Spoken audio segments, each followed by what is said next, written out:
From the brand new Serpentini Chevrolet Stadium and Gibson Field in North Royalton, Ohio, it's week 2 in Ohio high school football action. The Revere Minutemen, the North Royalton Bears, next on Ohio Sportsnet. Field, Kyle Goodwin and John Capadonna. The Royalton Bears get the ball first on offense. Let's meet the North Royalton starters. Travis Tarnowski, junior, quarterback. Carl Lent, junior, the running back. Mike Hudak, junior, receiver. Brandon Garnett, senior, wide receiver. Nolan Berger, senior, wide receiver. Austin Adams, senior, wide receiver. Drew Dockman, senior, tight end. John Fiakovich, junior, offensive tackle. Eric Modai, junior, offensive guard. Chance Donnelly, junior, center. Jahad Ali, senior, right guard. John Vero, senior, offensive lineman. First handoff, Austin Smith, and he gets a nice gain all the way out near the 45-yard line. Flag, oh no, no flag, that's a yellow shoe there. And a nice pickup and a first down for the Bears. Let's meet the Revere defense. Justin Berg, senior, cornerback. Brandon Peterson, senior, cornerback. Newman Teleshak, senior, safety. Mike Benson, junior, rover. Taylor Kessler, senior, 22, outside linebacker. Paul Gable, junior, inside linebacker. Zach Wilson, junior, inside linebacker. Sean Cox, senior, defensive end. Anthony Kelly, junior, defensive tackle. Jake Totten, I'm a junior and play defensive end. Eddie Schwerner, freshman, D-tackle. Second down play, Tarnowski's pass, little swing pass, end of the flat for Austin Smith, incomplete. Third down, and the Bears going a little quick, and they're quick for us as well. Yeah, it looks like they're showing a new no-huddle offense right now. Right, actually second down and 10 from the 45. Quick hitter up the middle, and a short gain for Carl Lint. All right, John, a nice play on first down. You got the good run. You get great field position out near the 45. What do the Bears now want to do on a 3rd and 9? Is this a case of you want to get a little chunk, maybe set up a 4th and short, or are you going for the whole thing? I think they're definitely going to look for a deeper pass, maybe a post, throw 2 wide receivers on one side. I don't know what Chuli's thinking right now, what he's going to be trying to do here, but we'll see. He's got trips right now. 4 receivers into the game. Tarnowski. Good drop, plenty of time, slings it, right side, caught. Austin Smith been doing all the damage. He's got a first down inside the 45, near the 41-yard line. He needed 9, he got about 13. Second first down of the game so far for the Bears. Opening minutes from Gibson Field at Serpentini Chevrolet Stadium. And now the no huddle as a quarterback, what is it you're trying to do? Are you forcing the defense to hurry up and get set? Because you don't have to go right away, do you? No, it's not necessarily all about the element of surprise. It's just simply about keeping their players on the field, not letting them rest. It's not always about that element of surprise, but you can definitely run up and get a really quick playoff when you're running that kind of offense. And is that a case of what we just saw right there? Yep. Carl Lint got a nice run over the right side, 22 more yards. And is it maybe you see something really quick and you see, oh, somebody's out of alignment, we got a hole over there, let's run there? Yeah, that's the best part about that kind of offense, and it's definitely a great addition. It looks like they're really pounding the ball here. Out of bounds at the 28, handoff to Lint up the middle. He's kind of stacked up this time. The Minutemen defense hold him up there for virtually no gain. Second down and 10 coming up for the Bears. A really impressive opening drive here. A great crowd on hand from Serpentini Chevrolet Stadium. The grand opening of this brand new facility here in North Royalton. One of the most picturesque fields you will ever see in a high school football setting.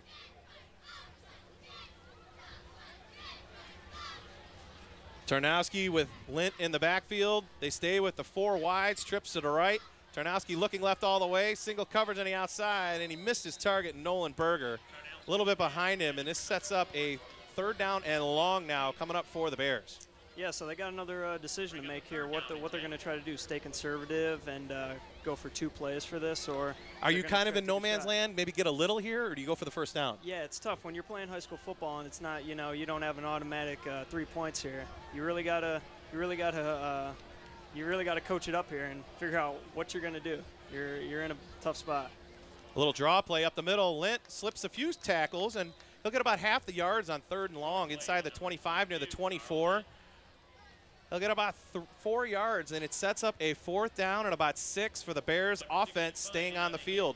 That's what you touched on, John. And it is kind of a no man's land. Yeah. Not too many high school kickers can hit over a 45-yarder, can Yep, it's so correct.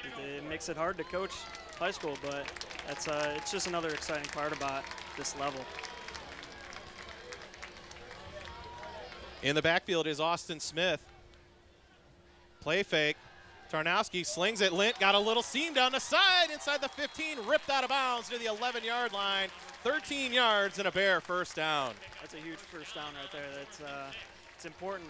You got to execute those types of plays. How about this? Carl Lint, the 5'10", 140-pound junior running back, along with Austin Smith, the 5'8", 158-pound sophomore. They've been doing all the damage for the Bears. Yeah, it's making it easy on Tarnowski right now. He's been able to hand the ball off to them very well. Lint up the middle, got a hold of the 5 to the goal line. Touchdown Bears. 9:13 to go first quarter. North Royalton strikes first. An 11-yard touchdown run by Carl Lint. Yeah, you can see this kid Carl Lint. He's got that extra burst of speed. He's got a knack for that end zone. That's a great run. A nice drive by the Bears. 9 plays. Took them over 75 yards, 78 to be exact. They finish it off with an 11-yard touchdown run. And Joe DeLuca on for the extra point. Kick is up, splits the uprights. North Royalton strikes first. 7-0 Bears lead. And if you on such a big night for North Royalton, how impressive is that? And how much can you just let out an exhale if you're Coach Chuli and the Bears? Yeah, that's such a huge drive for this type of moment, this type of night. That's exactly what they were looking for. That's ideal. North Royalton will get the ball, or North Royalton will kick now, and Revere will get it on offense. Let's meet the Revere starters on offense. Senior offensive tackle. Roger Wolansky, junior offensive guard. Cole Cherryholm, senior center. Chris Surface, senior offensive guard.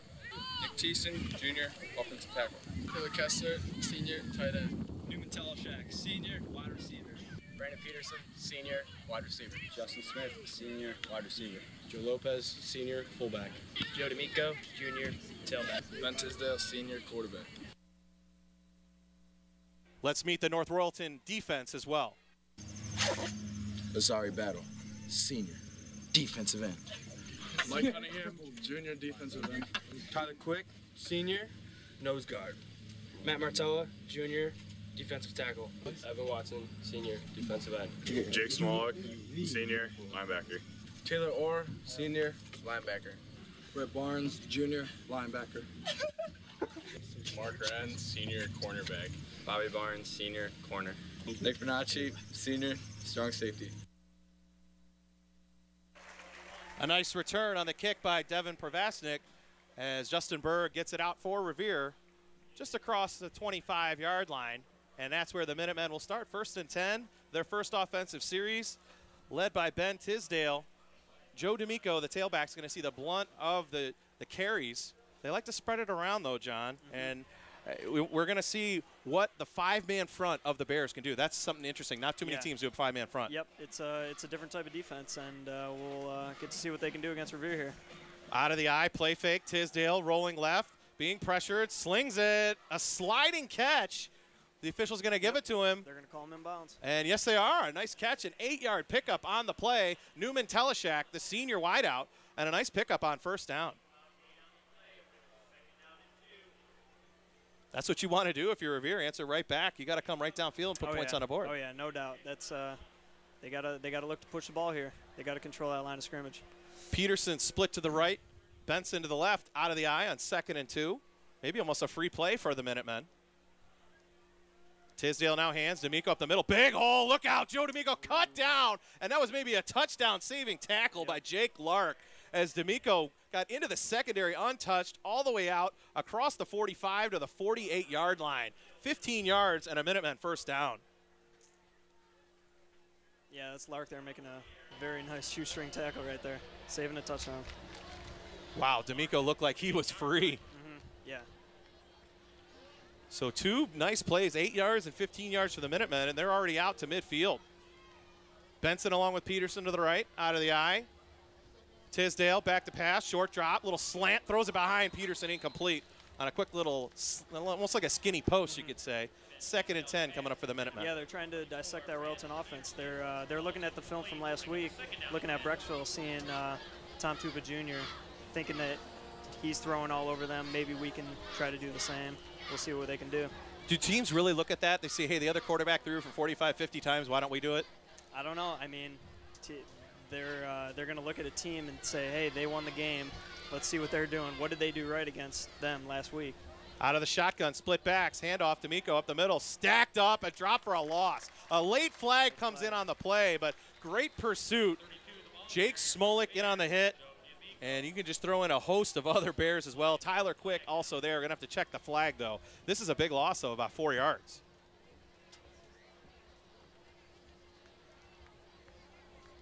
Oh, boy, unfortunate for the Bears. A 5-yard face mask, though. And that's tough because they had him stood up. Yep. They had a whole gang of Bears there. Yeah, it's so almost a den of Bears, you could say. On a play like that. Right. And really, it's just a free yard because it'll be first down and 9 now. Well, they're actually calling it second down. So, okay. So instead of a 4-yard loss, it's a 1-yard gain. First penalty of the game.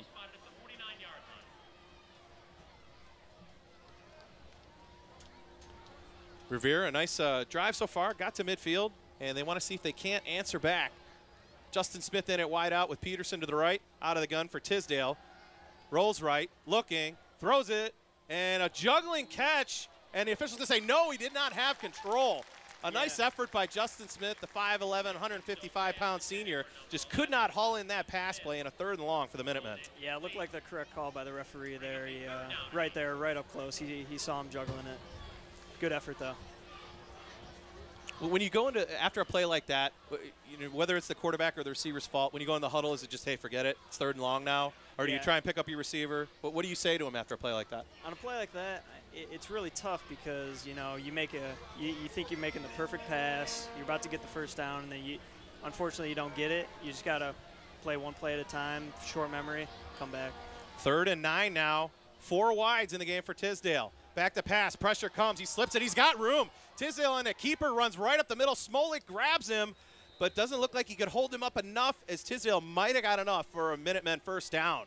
Inside the 42, near the 41, the chain gang looks like it's moving, and it is a first down, Revere. Yep. I didn't know if they tried a screen on that. It looked like the line just collapsed on that. I don't know if they were letting them in or not, but great run by Tisdale. Yeah, that was a case of the Bears almost were in the huddle. Yeah. They came right up and right on Tisdale, but it worked out for the Minutemen. D'Amico now the lone back. On 1st and 10, inside Bear territory, the pitch is actually, that's going wide, and a cut down in the backfield as Justin Berg is in the backfield, the 6-foot junior. And nothing doing, 6-foot senior, that is 6', 150-pound senior, and maybe give him a half yard on 2nd and long. Good pursuit by the Bear defense. Yeah, Smolik made a nice tackle on that play. Officially no gain. 2nd down and 10. 7 minutes left to go, first quarter. A beautiful night here in week 2. You can't ask for anything better. The setting, the weather. It's a perfect night. Just you wouldn't think this was Northeast Ohio by the weather. Oh, no. Peterson split left along with Justin Smith. Tisdale out of the gun with D'Amico on his left hip. 2nd down and 10. And we got movement on the front wall, and Revere is going to draw their first flag of the game.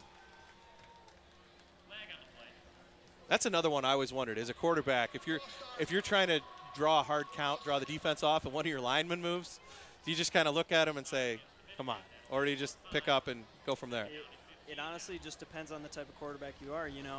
When I played, it was just sort of forget about it, because that's the mentality that I use. And whenever I'm playing, you just gotta have a short memory, no matter what it is, no matter even if you got to be the leader and you got to kick these guys in the butt. You gotta just tell them to forget about it. You can't. Once you start harping on them, that's when they start bottling up. Do they ever then get mad at you and maybe miss a block on purpose, to get back? I don't. Kind of like longest yard. Yeah, right. Tisdale out of the gun on 2nd and long. Nothing doing. He's going to be wrapped up and knocked down for a sack. Jake Smolik came in, blew up that play. Also in there, Devin Donnelly, and that really just looked like a broken play for the Minutemen. Yeah, Royalton's winning the game up front right now, so. As long as they can keep this up this drive, they got a long 3rd down coming up. That just really, nothing was positive on that one for the Minutemen. The blocking scheme, the timing, everything, and it sets up a 3rd down and long now.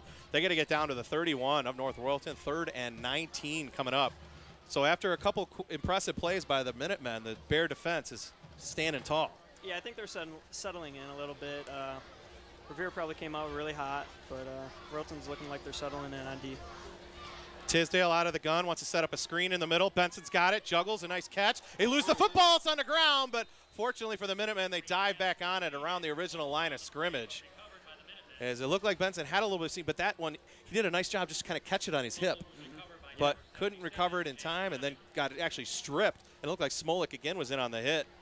And a 4th down situation, so the Bears bend but don't break on defense. Yep, yeah, that was a great drive. You got to just play one play at a time. That's all they're doing.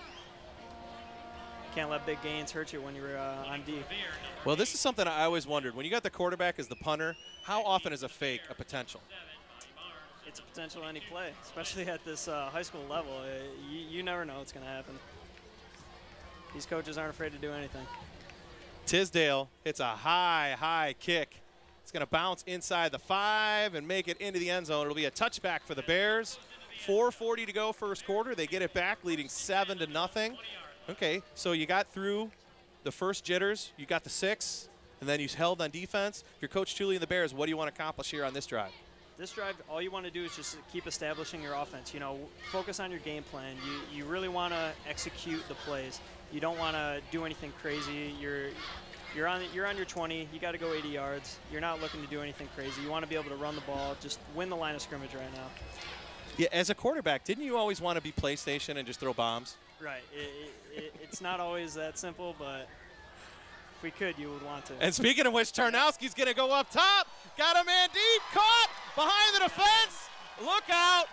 All the way down. Austin Adams, 80 yards on cue. John Capadonna, 6 more for the Bears. I'll eat my words right now. That's why I love Coach Tully. He and I think alike. Coach Tully really likes the element of surprise. Just coming out, throwing deep on a simple start of a drive like that. Going deep is the last thing that they expected. What a great play. I love the play call there. I love that. You got the single coverage. You got the receiver behind the defense. Yep. DeLuca's extra point. Up and good. 14-0 Bears. How about that scoring drive? One play, 80 yards. Austin Adams from Travis Tarnowski. That definitely works. The Bears are coming out and making a statement here tonight. 2 times with the ball. 2 touchdowns on the board, and now if you're the defense, you know the offense is they're just clicking and they're up on their toes now. Now is this the time where the defense maybe pins their ears back? I mean, it's early, but don't they get geeked up? Hey, you spotted us 14 points. Oh, yeah. That's all we need. It's so much different being able to play defense with a lead. It's the pressure's finally off you. Even a 0-0 game, it's still a lot of pressure because you want to keep the game where it's at. Defense isn't there to win the game. They're just there to keep the game where it's at, let the offense do that. But defense can definitely take a breather here. Back deep again to return the kick for Revere. That was a beautiful play call. I love that. See, whenever I play PlayStation, I always throw bombs. On cue. Tarnowski to Adams. Berg back deep. As Pravasnik set to kick it away. Really hardly any breeze here. The flag is dead, so Mother Nature just wants to shine. A nice warm night here in Northeast Ohio. The brand new Gibson Field here at Serpentini Chevrolet Stadium. Thanks to Bob Serpentini and the rest of the North Royalton boosters. Boy, did they put a great piece of this is a cathedral here together. Yeah, it's not even the stadium itself. It's just the night has just been. There's just been all the opening ceremony and. It's a great night. The ribbon cutting, and Berg going to try and answer back for the Minutemen. A nice return out to the 40-yard line. Lost the football. A big scrum. Revere saying they got it back, and that's another thing the Bears are doing. That's a second strip ball already. But fortunately for the Minutemen, they've got them both back. Yep. Is that something taught, or is that just something a player just instinctively tackles the ball? It's definitely taught. I mean, we practice it in practice all the time, so it's something that you practice, but it's always take down the guy first. You're not looking to just strip the ball, but it's almost a habit just going for the ball. You got to want the ball. Forget they are selling 50-50. You got to wonder. I always wonder, do coaches prefer that, or do they want, hey, wrap and tackle, wrap and drive? Well, you'll see, if you want to see a coach get mad, try to strip the ball and then miss a tackle. And then miss. D'Amico blown up in the backfield as the Bears read that one beautifully. Matt Martella, the 5'10 junior, and he takes up a lot of space, 5'10", 270, and he got out there quick for the big man. Yep, big boy. D'Amico, a loss of 2 on the play after busting out a 15-yarder his first time. That's only the second time he's seen the ball now. Inside 4 minutes, first quarter, 14-0 Bears. Looking to pile on, and something we're going to hear at halftime. I had a chance to talk with Travis Tarnowski along with Azari Battle, and one big thing is they said, first Travis, he kind of predicted a score, and he said blowout, and Azari said shutout. So early on, that's looking good for the Bears, and we got a little bit of jitters here for the Minutemen. A little timing off, receiver jumped offside, so free 5 for the Bears defense. Back up the Minutemen. Yeah, they're looking a little uneasy on offense right now. They're not getting the snaps off right. I don't know what they're doing right now. Illegal procedure to call against the Minutemen. Back them up 5 yards. Also, when you fall behind 2 touchdowns, it's early in the game. But when is it time to start thinking, hey, they just hit us with an 80 bomb. We got to come back. We got to counter that, or just keep working your game plan? I mean, the coach really is going to want to stick to his game plan. He's going to want to stick to what they do, which is run the ball, pass it, short passes, maybe go deep on a few. You know, keep the defense guessing at all times is what they're going to want to do. Teleshek and Smith are split to the right on 2nd and 15 now. Quarterback draw. Tisdale over the left side. Going to get a short gain of about 3 yards on the play. And it'll set up a 3rd and long. Connor Siskovic ran him down from behind. And it's going to set up. Now this is one. If you're a defensive coordinator, 3rd and long. Is there anything different other than blitz? I mean, blitz or coverage? Which is it? In a play like this, you want to put pressure on the quarterback. The quarterback is the one that's going to have to make a decision on this play. If they're passing the ball, you want to put pressure on him. Make him make the decision. Out of the I formation, Peterson to the right, Benson to the left. Tisdale, short drop, looks right, fade pattern. He's got Peterson down there a little bit too long, though, and overthrown. And it'll set up a 4th and long. Coverage by Nick Bonacci, senior defensive back for the Bears. And with 2:24 to go in the first, the Bears with a 14-0 lead. Looks like they're going to get it back again on offense. Yep. Yeah, it looked like Tisdale took a really hard hit on that. I think it was by 56, which is Tyler Quick. Barnes drops back deep for the Bears, along with Carl Lint. And that's something Travis Tarnowski said. He said Carl Lint is the fastest person I've ever seen. 4.440. We've already seen some flashes of that speed in the game so far. Yeah, last week at Brecksville, some really impressive runs by him. Just you can just see he's got next level speed.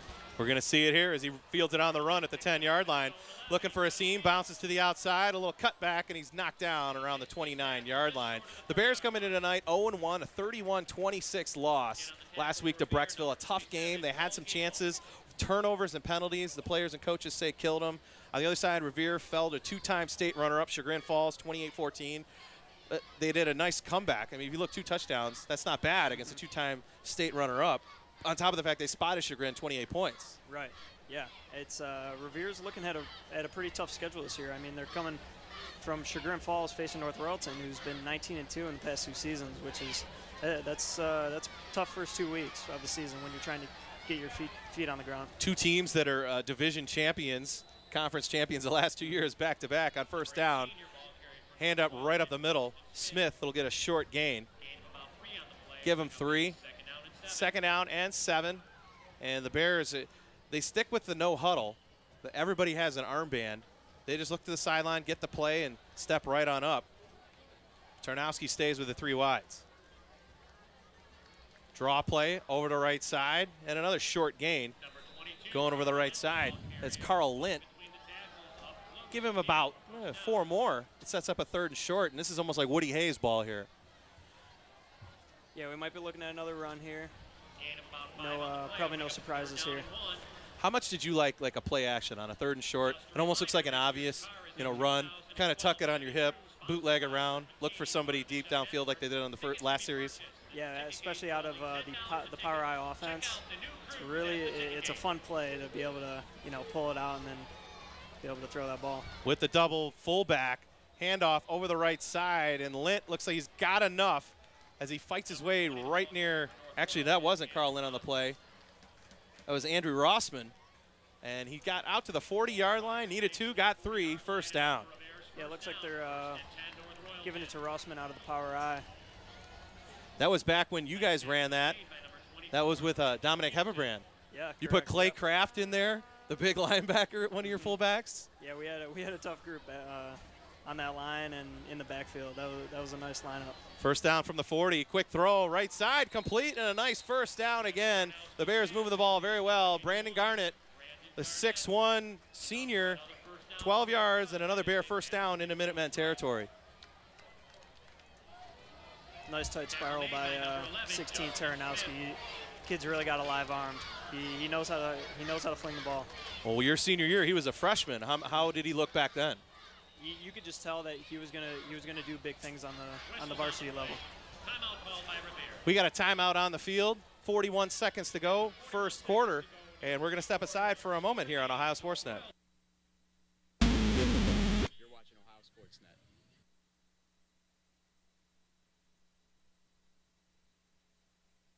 Hi, I'm Zari Battle, the North Royalton football team, and you're watching Ohio Sportsnet.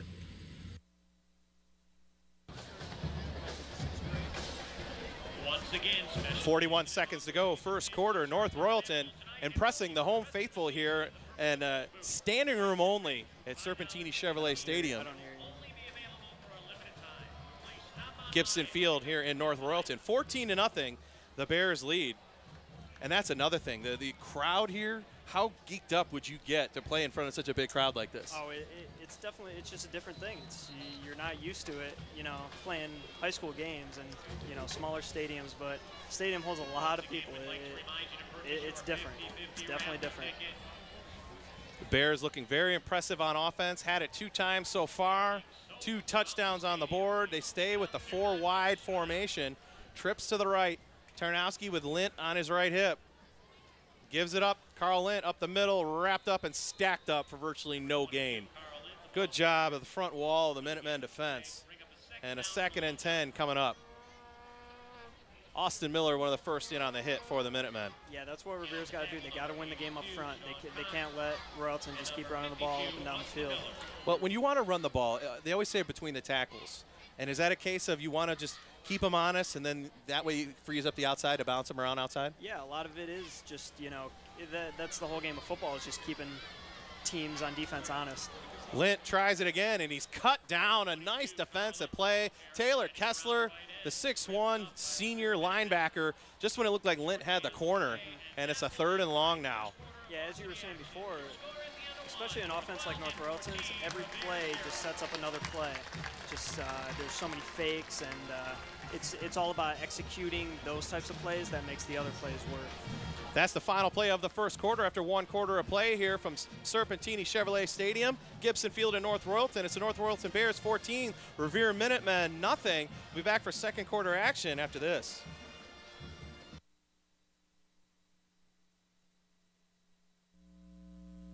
This is Coach Tooley, head coach of the North Royalton Bears, coming to you live from the brand new Serpentini Stadium here in North Royalton.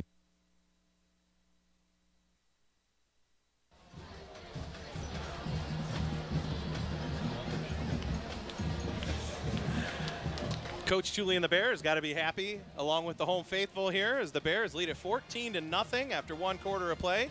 Kyle Goodwin and a special guest, John Capadonna, class of 2010, North Royalton Bears. John, your impression so far? We talked about the stadium, we talked about everything else, but the whole atmosphere of everything in the first quarter. As an alum, how proud are you? Oh, you gotta be proud. You can't not be happy seeing this kind of performance out of Royalton. This is exactly what all these fans came here to see. It's what the stadium was built for. It was just good football by North Royalton, and that's what they're doing right now. 3rd down and call it 9 for the Bears. First play of the second quarter. Tarnowski back to pass, and that play is just blown up. Blitz came right up the middle by Paul Gable, the 6-foot junior, And that's going to set up a punting situation for the Bears, held for the first time, and a big defensive stand by the Minutemen. Yeah, Gable showed a good burst there.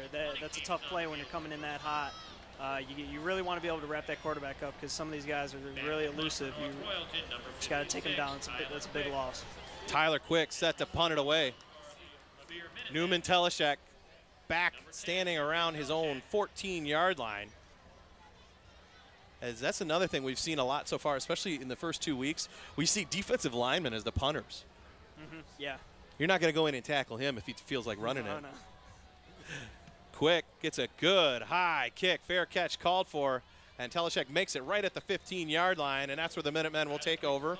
1st and 10 for their first series here in the second quarter, trailing 14-0.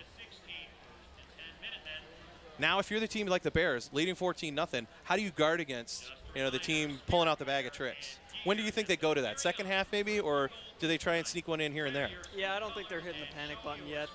I think they're still just going to try to execute the game plan. What they'll probably do is just take it into halftime, see what they can do in this first half. But they'll probably make most of their adjustments at halftime and maybe open up the playbook a little bit there if they're still sitting behind, especially with no score. You want to get some points on the board here. Justin Smith and Peterson to the right, Benson to the left. Double backs for Tisdale in the gun. 1st and 10 from the 15. Long count. Play fake. Tisdale keeps it himself. Slips over the right side. He'll get a short gain. And he's just tackled and spiked by Britt Barnes right there at about the 17 for 2 yards. 4 carries now, 11 yards in the game for Tisdale. And that's something they like to do. They like to use the quarterback, put the ball in his hands. Did you like to run as a quarterback? Yeah, that was honestly probably my favorite part about the game. It's different when you got to prepare for a quarterback that can run, and it's a great ability to have as a quarterback. And by far my favorite part about the game was running. I remember you putting up some good runs, especially against Normandy. You had a big game. You and Station were running ragged in that game. Out of the eye on 2nd down and 8. Tisdale back to pass. Slant looking for Benson. Broke it up, but a flag comes in, a couple flags, and that's unfortunate. That was good defense by Bobby Barnes. Looked like he timed it just right. The officials are going to say he was a split second early. Yeah, and that's like a basketball play. It looked like he got all ball on that. Didn't look like pass interference there, but they're going to give him the first down on that. That's a 15-yarder. That's a tough one because that was only a 5-yard pass. Yeah, that's unfortunate. You want the NFL rule there almost if you're a defensive coordinator. You want the spot foul. Although you turn it around, he throws a 50-yard bomb, you only give up 15. Right. So I guess it'll weigh out in the long run. First down for the Minutemen. They get him out across the 30 near the 32. And the tough call. Bang, bang play. It went Revere's way. 10-19 to go, first half, 14-0. Bears lead. A beautiful night for football here in Week 2 on Ohio Sportsnet. Tisdale out of the gun with the 3 wides. Play fake. Tisdale keeps himself, goes right side, wrapped up. Quick in there. Again, also Donnelly. Throw in Azari Battle, and Azari Battle is he is just quick off the ball. You saw him as a sophomore. We touched on it before the game. What did you see in him then that maybe you see even more impressive now? Yeah, it's just he brings a different kind of intensity to this defense. He's always fired up, and he's always keeping them on their toes. And it's just it's awesome to have a player like that. You got a lot of mild-mannered players out there. It's awesome to have a player like that. 6'3", 230 is Battle. Handoff first back through the fullback, blown up, and Quick takes him down again right away, along with Taylor Orr. And nothing doing there as Joey Lopez could not get anywhere. 3rd down and long coming up for the Minutemen. Minutemen are going backwards on this series after that pass interference. Yeah, they got to come up with a big game here. We'll see what they pull out. 3rd and long, do you tend to just say, hey, home run ball, worst case we punt, or maybe we get another pass interference? Yeah, and this is they got an interesting decision to make because they can definitely go deep on this. He's got the arm for it, but we'll see what they do. Peterson instead wants to set up a screen, looking for Benson, and it looked like the blocking was there. Unfortunate, did not haul it in, and it'll set up a 4th and long now for the Minutemen. Very unfortunate for Revere. That looked like that play had some success written all over it. Yeah, they've been getting some good looks on these screen passes, just no execution on them. Okay, there's all kinds of different screens. There's the flanker screen, there's the back screen on the side, there's the almost like a counter screen, there's the bubble screen. Which one did you always think was the most successful? See, when I played, we utilized the bubble screen a lot. It was something that worked because we had a lot of plays that came off of it. It was always play action off of it. It seemed to work for us a lot. There was always that chance of, somebody sniffing it out and getting a pick six, but, it was something that worked really well for us. Tisdale with a good punt. Lint drops it at the 30, has to recover, picks it back up, slips a few tackles, and gets across the 35 out near the 36-yard line. So good field position for the Bears. They start now with a 14-0 lead with 8:42 to go in the half. It's Travis Tarnowski has done a good job of spreading it around. He went big on the one play to Adams. He's been using Lint and Austin Smith a lot out of the backfield. So see if maybe incorporate a couple more receivers here in this series. Yeah. You ever have a receiver come in the huddle, go, John, you haven't thrown to me. You haven't looked my way. Like Keyshawn, give me the ball. Right. It's tough. It's tough when you're playing receiver, especially at a level where, a lot of plays aren't designed for, I got to get the ball to this guy. I got to get his catches. But the offensive coordinator isn't really worried about everybody getting their catches. Austin Smith, a short gain of 1. You ever have one where, like, maybe one receiver's your best friend and the other one, maybe you just know him from gym class or something, you throw to your best buddy a little more, you look for him more? Yeah, I don't know if I'll go that far, but. Trips to the right now for Tarnowski. 4 wides on 2nd and 9. Play fake, looking right, rolls. Now he's going to tuck it and run. Tarnowski over the right side. A shirt tail grabbed on and held on for dear life. Good defensive play by Paul Gable. It just when it looked like Tarnowski might break it for a first down. He stopped a little bit short. 3rd and 3 for the Bears. Yeah, it's a good play by Tarnowski, though. He saw it all covered. That was a good read by him. It's a bang-bang play on that. You're looking for the quick play action, pop slant. It's not there. You got to tuck it and run. You got a good gain on that. Smart play. You don't want to force it. Nolan Berger in it wide out, along with Adams to the left. Hudak to the right. Counter play over the right side. Smith going to be stood up. Tried to get up the middle, and the Minutemen had nothing to do on 3rd and 3. Just plug that hole, and it sets up a 4th down, and this could be a punting situation coming up as Austin Miller plugged that hole for the Minutemen. Yeah, we're going to see Quick come out again. They gotta pin them deep here, just not trying to keep them off the board. Approaching the midway point of the 2nd quarter, 14-0 Bears lead. Impressive on offense their first 2 series, and maybe the adjustments by the Minutemen defense. Yeah, that's what it should be. They should be making adjustments, and looked like they controlled the line of scrimmage a little bit. Didn't let them run. Quick with plenty of time to kick it. Teleshak calls for a fair catch and makes it at the 25-yard line, and that's where the Minutemen will take over 1st and 10, 14-0. They're still in this ball game, plenty of time to play. So. Oh yeah, plenty of game left here. They just got to keep executing. That's all they got to do. Are you looking for first downs? Or what is it you're looking for? I mean, they always say 4 yards in a cloud of dust. Is that kind of in the back of your head always, hey, worst case, let's get a couple yards every play? Yeah, what they're really looking for is they want to keep getting first downs. They want to really, what they want to do is put points on the board in this first half. They don't want to go in a locker room with nothing. They really want to just keep moving the chains. They're not worried about the time yet, but I think they'll have enough time to have a long drive here. Justin Smith and Peterson are the wides outs to the right. Play fake. Teleshak rolling, throws. Peterson's got it, and he's going to be knocked out of bounds by Jake Lark right near the sticks at around the 34-yard line. A nice pickup by the Minutemen on 1st down. Yeah, Royalton just a little late rolling down to the flood, but nice throw by Tisdale. Ben Tisdale in the game now. 3 for 7 for 27 yards here in the first half, and he's gone 5 rushes for 8 yards. So the blunt of the offense going through the senior signal caller. Yeah, it looks like Revere's head coach has got a lot of confidence in him. He wants the ball in his quarterback's hands no matter what the play is. And double tights, I formation on 2nd and 1, and we got movement on the front wall. Yeah, that's a tough one. 2nd and 1, that's almost a free play for you on offense, and you give up 5 yards. Yep, this is what's been killing them. They got to be able to move the chains on an easy 2nd and 1, and now they're gonna the 2nd and about 5 or 6 right now. It's a tough play call. You don't really know what to run here because you don't want to set yourself up for a long 3rd down. This is probably one of the harder play calls. Is 2nd and 1 basically a free play? Do you want to make them think you're going to Bill Parcells it and slam it up the middle and you play action and like what we saw earlier, Tarnowski went deep on 1st down? Yeah, it's always possible. I mean, even just a rollout for the QB to get the yards. But pitch to D'Amico over the right side on 2nd and 5. He can be stacked up. Virtually no gain. Maybe give him a yard to the 31, and this will set up a 3rd down and 4 now for the Minutemen. Yeah, nothing there. Royalton blew up that toss play by D'Amico. How about when you're on the hash and running or throwing to the short side versus the far side? What's the pros and cons with that? The pros and cons is basically when you're facing the boundary. So say you're on the right hash and you're running your receivers on the right side and you're looking towards them.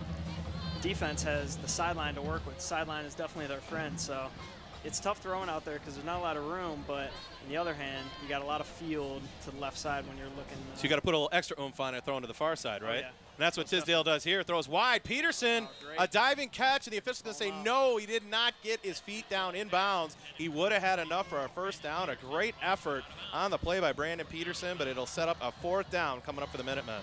Yeah, I think that's one of the biggest differences between high school quarterbacks and the next level quarterbacks is being able to throw the ball across the field like that. That's a very long throw. He showed really good accuracy on that, though. That's a tough out. Yeah, a down and out, too. Yeah. It's not like it was a seam route or a slant or anything. Yeah, that is definitely a tough play.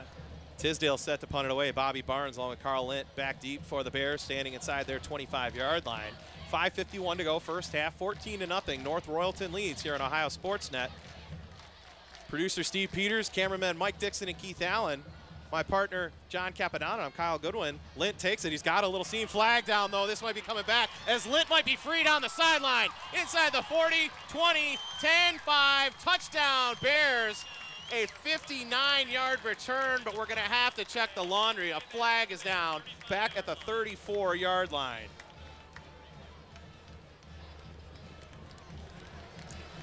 So unfortunate that they got to call that play back. Just Lynch on his great speed.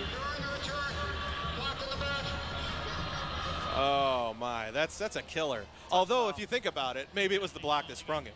I mean, from what I saw, it looked like a touch foul, but right in front of the referee, you're not going to get away with that. That's unfortunate for Lynn. What is there you can and can't say to a referee when it comes to a flag being on the, if you want to dispute it? Of course, you know, there's the touch forwards, but what can you say to him that you don't get under his skin and argue at the same time? All you really want to do, if you're actually going to approach a ref about something like that, you want to be really nice about it by asking him, you know, what did I do? You don't want to go out, you don't want to call the ref out saying, oh, you took a touchdown away. You want to ask him, hey, what did I do so that I don't do it again?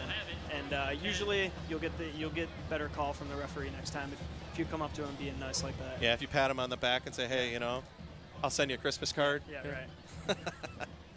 So unfortunate, a big punt return by Lint gets wiped out by the penalty. Third penalty of the game for the Bears. They start at the 24. Handoff, Smith going to try the right side, sweeping around, gets a block. It's across the 30 and gets run down from behind at the 33-yard line. Nice job by Taylor Kessler for the Minutemen. Stops Austin Smith after a 9-yard pickup. 22 on the hit for Revere. Taylor Kessler just shy of Kessler is showing some good speed. He's been running down some backs from behind. Here we go. This is that 2nd and 1 again from the 34. Is this a free play? I mean, it's a tough call. You don't really want to get really greedy with it, especially right now. You're up 14 points, but. And Tarnowski is looking downfield, throws up the seam, looking for Berger, got him, slips him in at the 40, Nolan Berger, all the way down to the Revere 30-yard line. 3 yards after catch by Berger. Very alert player right there. Being able to spot the defenders. He had a sense for where they were at, and he was able to get 10, 15 yards after the catch. How about Tarnowski? Looked right, came back left on that little seam route. Yep. Is that something you always like to do? You know you want to throw left, so you got to look right, get that safety to cheat? Yeah, it's definitely. Looking off the safety is such a huge part about our offense, and looks like Tarnowski's doing it well. Yes, and he finds Lint here for 10 more yards down near the 20-yard line. It'll be another Bear first down, actually 11 yards. And the Bears are moving it quickly back up to the line. First down, North Royalton. Tarnowski stays with the 4 wides as Smith, Lint, and Hudak are to the right. Actually, they're going to go 5 wides, and we got whistles, and this might be a timeout. Revere did not like their setting here and the empty backfield 5 wides.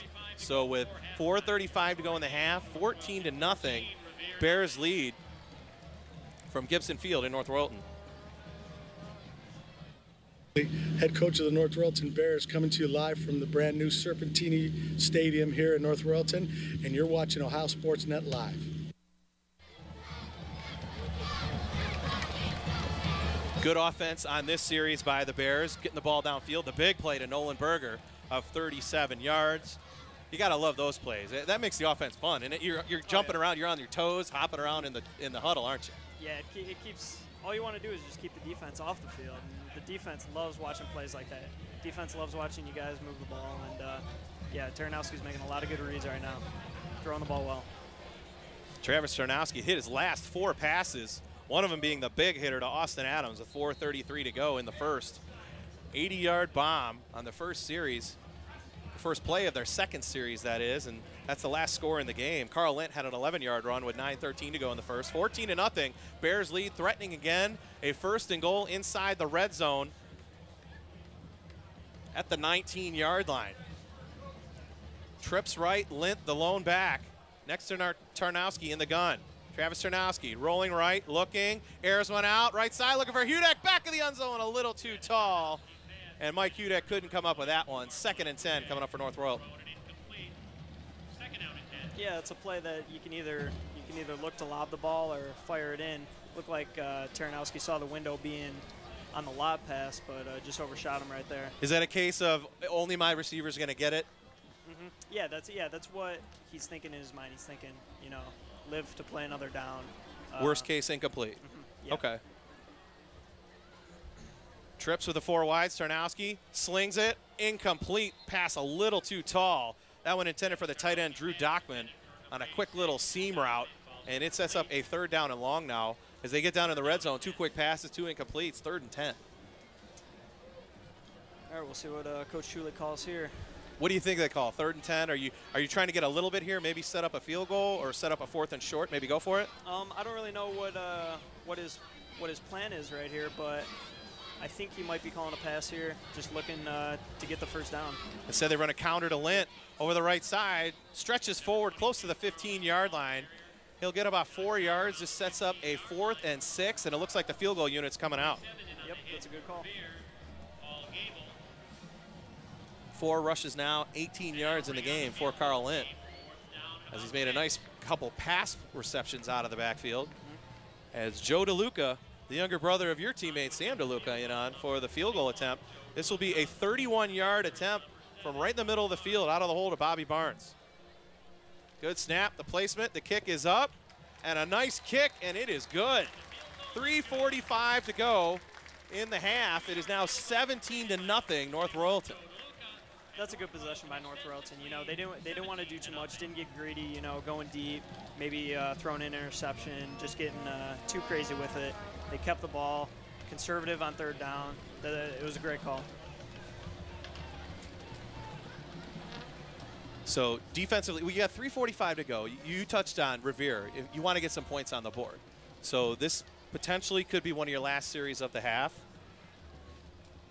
Go downfield a little bit, because we haven't seen him throw deep downfield. We've seen the underneath routes. Yeah, maybe keep the defense honest? Yeah, they haven't really shown anything more than 10, 15 yards.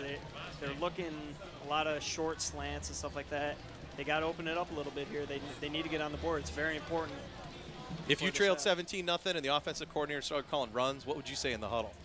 I mean, it's tough because, you know, you don't want to go against what your coach is calling. You really want to stick to him because you got to keep all the trust in him that he knows what he's doing. But it hurts because you want to be able to sling the ball and, you know, get your teammates on the board. How much freedom did you get with audibles? Because what if they call a run and you see stacked line? Yeah, there was always audibles. We never got really crazy with it where we're switching formations. It wasn't like I was Peyton Manning out there, you know, telling everybody what to do. But there was a lot of plays where it's like, all right, I see something, you're wide open. We're just going to do a little dump pass or, you know, a lot of 2-play calls where I'm calling the play through my cadence at the line of scrimmage. Like what was it, 59 Black Razor? That was Joe Montana's big one. Right. Ravasnik's kick picked up by an up back, run across the 35 near the 36-yard line. And Revere, again, with decent field position, as that was a nice return by Joey Lopez. And the Minutemen at the 36 with 3:39 to go, trails 17-0. And see if Ben Tisdale in the offense can't get some points on the board for the break. Yeah, I always wondered in those cadences because every team has something different. Is it the color? Is it the name? Where do you get the formation out of the cadence? We used colors. We had like hot colors, so I'd be yelling like gold, gold, and that would mean, you know, I'm about to call an audible or something like that. And then we use numbers to tell either like the hole or numbers to tell the receivers what route to run, something like that. That's basically what we use. Pretty simple. D'Amico, a nice job breaking tackles, rumbling his way all the way to the 45-yard line. That's one of the toughest 8-yard runs you're ever going to see. He was hitting the backfield, made something out of nothing. You got to love that effort. Oh, yeah. It took about took almost the whole team to take him down right there. Great run. Joe D'Amico, 5'7", 180-pound junior. We're not talking Christian Okoye here, but for 180 pounds, he's stacked. Oh, yeah. Yeah. No arm tackling there. Yeah, he's just a tough runner. They're probably not having a fun day tackling him. I don't think they're excited about hitting him. Nice. Smith left. Handoff. D'Amico going to try the right side, and the Bears key on him this time on a 2nd and short. He's going to be very, very close to a first down around the 46-yard line. And this might be a 3rd and about inches coming up. Maybe they're going to have to bring out the chain gang, but we do have a Minutemen down on the field. A Revere player is down with 2:37 to go, and we might have an official timeout. Yeah, it looks like he's going to get up on his own power. Yep, that's a good thing to see. As Chris Surface, the 5'11", 184-pound senior, kind of hobbles his way. He's shaking that one off, but the officials are going to call for the chain gang. 3rd, and this might be inches, depending on the spot. It's going to be really, really close. Looked like he needed to get across the 46, and it's right there. He might have it by the nose of the football. Yeah, we'll see what kind of spot they gave him. How about like on these plays? Did you want to hand off, or did you want a quarterback sneak it? What was easier? You kind of got to go with the sneak, because the sneak is, especially on a play like this, they're giving him the first, but let's say it was inch or two short, it's almost automatic. With a run, you know, somebody could mess up a block or something like that. The lineman could miscommunicate. On a sneak, you know, I'm getting the ball. You just dive behind your center? Is that what you do? Yep. So he just cuts the man low? Yeah, it's usually you talk about your center, because some quarterbacks, they'll go to the right side of the center every time, or the center maybe on that play will be like, depending on how their lineman set up, the defensive lineman, he'll push them that way, and you just follow the center right behind him. That was enough for a first down for the Minutemen from their own 46-yard line.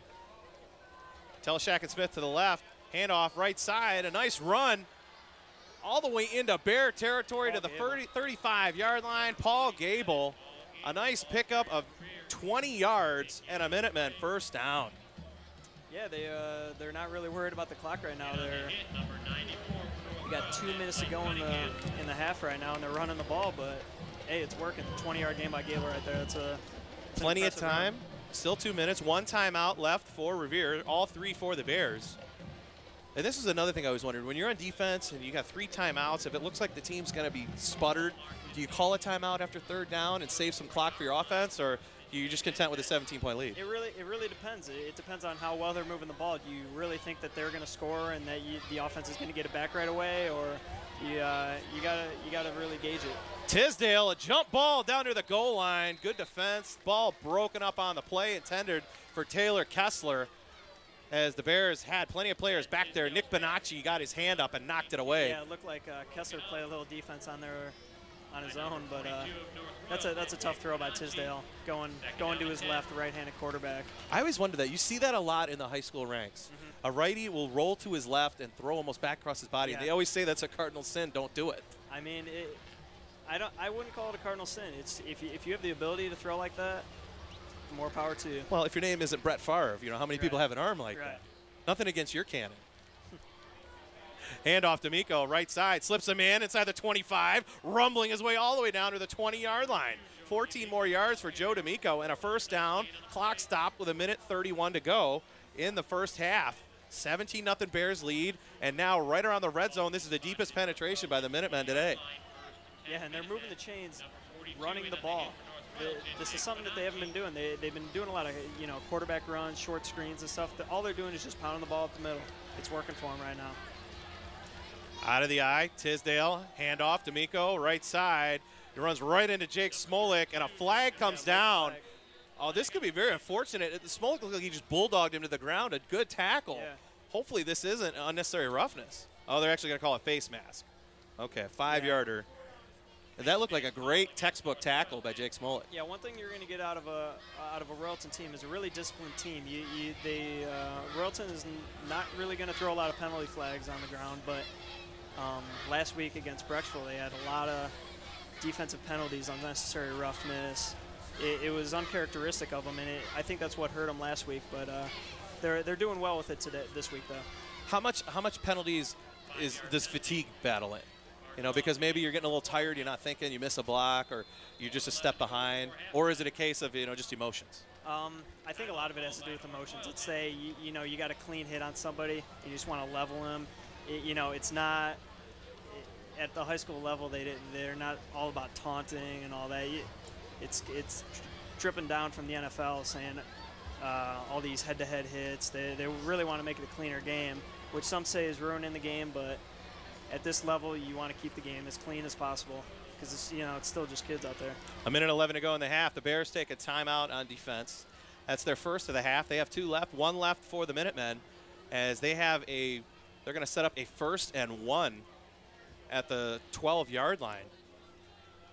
Interesting. Before they had the face mask, they gave the down as well. Now they get the free down. Yeah, right. So the official's doing something a little different there. I always wondered about the rules. I always try and follow it, but when you see something done 2 different ways, the last time they took the down away, this time they give them the down back on the face mask. The yards both ways, so what they're setting up is a 1st and 1 at the 11-yard line. 1:11 to go.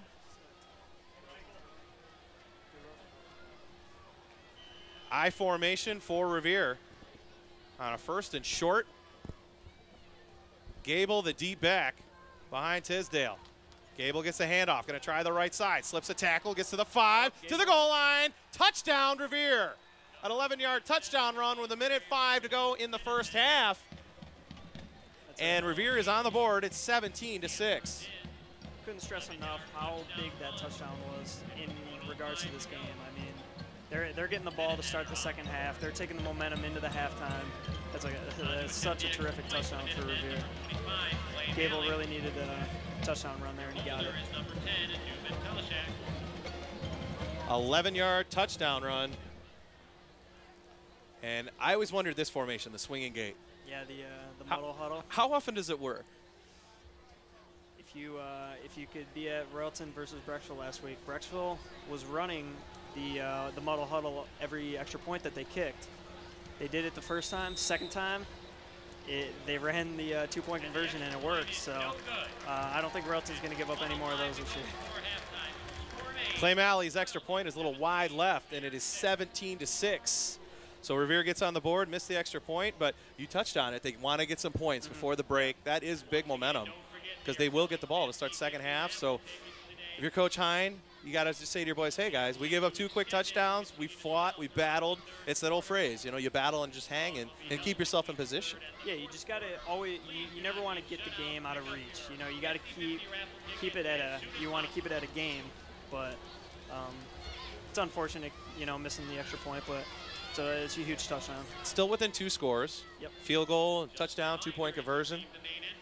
I was always a fan of the 2-point conversion, too. Yep. Trivia question for you. You know who scored the first 2-point conversion in the NFL? I do. Tom Tupa. We've mentioned his son a couple times so far. Yep. Tommy Tupa was not a fan of Bears fans last week. No. But his father was a fan of Cleveland fans 15 years ago, playing for the Browns, and before that for the Ohio State Buckeyes, right here from Northeast Ohio. So 1:05 to go and 2 timeouts, 17-6 lead. If you're the Bears, does it matter where you get the field position, where you get the kick to, or whether you pull the trigger on some big plays? Yeah, I'm sure Chuli, in his mind right now, he's thinking, all right, we get the ball, we get a huge return, maybe even anything past the 50, we're going to go for the score. Anything behind that, we're just going to take it in the second half. That's basically what he's thinking. So really, you got to get past midfield, not past the 35, 40, anything like that? No, I don't think. I mean, he could get crazy and throw the ball deep, but I think they're going to play conservative, just take it into the half. Focus on the defensive side of the ball right now. Interesting, the student section here for the North Royalton Bears, Are they the ones that built the stadium? They're all down in the construction uniforms. Oh yeah, I don't know what I don't know what they got going on there. Have they been drafted? You know, they're looks like they're fixing something up. Good kick, and a go over Lint's head. Going to take him all the way back. He steps into the end zone, and he'll bring this one out 100 yards. Slips it over the left side to the 15, 20. Nice cut back. 30's got the sideline. Look out. Carl Lint, one man to beat. Across midfield, ripped down, and a touchdown saving tackle all the way into Minutemen territory. And the touchdown saved by Joe Pearl. And here you go across midfield. Looked like Lint wanted to go the distance, 100 yards. He could smell the end zone. It's an unfortunate, but wow. So now Chuli's got a decision to make. What's he going to do? But I think they're definitely going to go for the end zone on one of these plays. 51 seconds and 2 timeouts. A 62-yard kick return by Carl Lint sets up the Bears on the positive side. And that's what you said, get them across the 50, and they did plus. Yeah, you're not going to do any harm by throwing an interception here either, so that you can definitely open up the playbook here, throwing the ball. And instead, Smith gets a nice catch up the right side in the hash, and he gets inside the 25 to the 24-yard line, 14 yards and a Bear first down. Clock stopped with 43 seconds to go. Yeah, it's a good catch in traffic there by Smith. First down and 10 North Royalton. Ball spotted around the Clock running now, 40 seconds and counting. Trips left. The Revere coach is not happy to the left of us. Tarnowski going to keep it. Throws last second, incomplete inside the 5-yard line. Looking for Dockman, his tight end, and Tarnowski might have been across the line of scrimmage there. That was a very late throw by him, and the junior might have took a step or two across the line. It's not a penalty you want to have. It's a costly penalty, if that's what they're going to call. Because it's yardage and loss of down, right? Yep. It's almost the equivalent of a sack. Yep.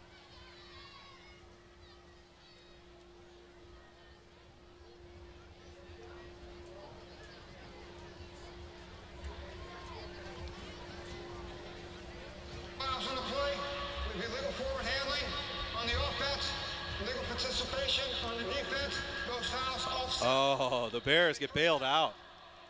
Illegal participation on the defense, so that's a case of too many men on the field? Yep. Yeah, I don't know what they actually are going to call that illegal participation, but Tarnowski stepping over the line. Yep. Gets away with one there, so let's do it all over again.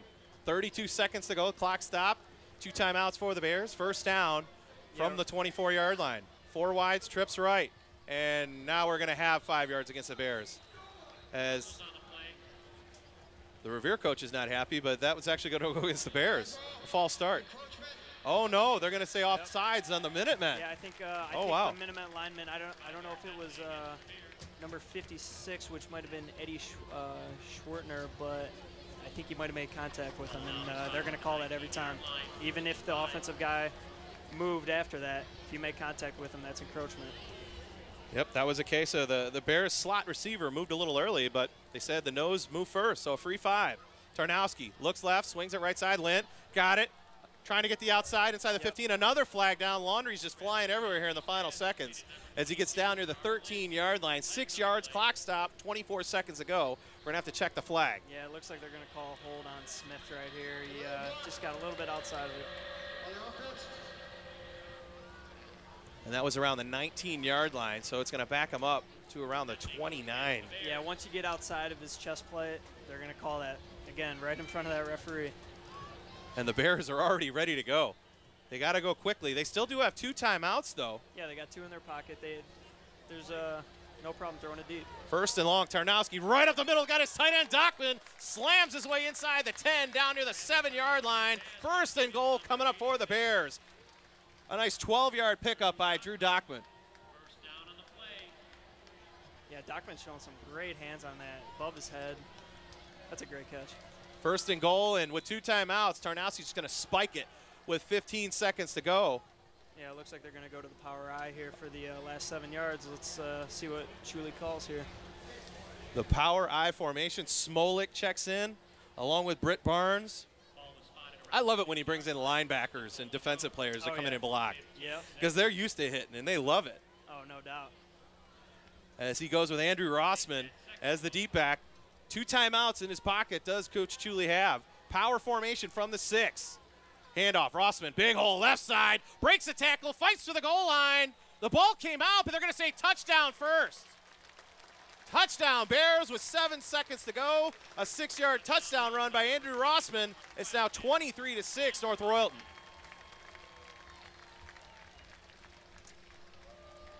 Yeah, it's always interesting seeing what kind of defense teams run against Royalton's Power I. You know, there's no surprises there for Coach Chuli.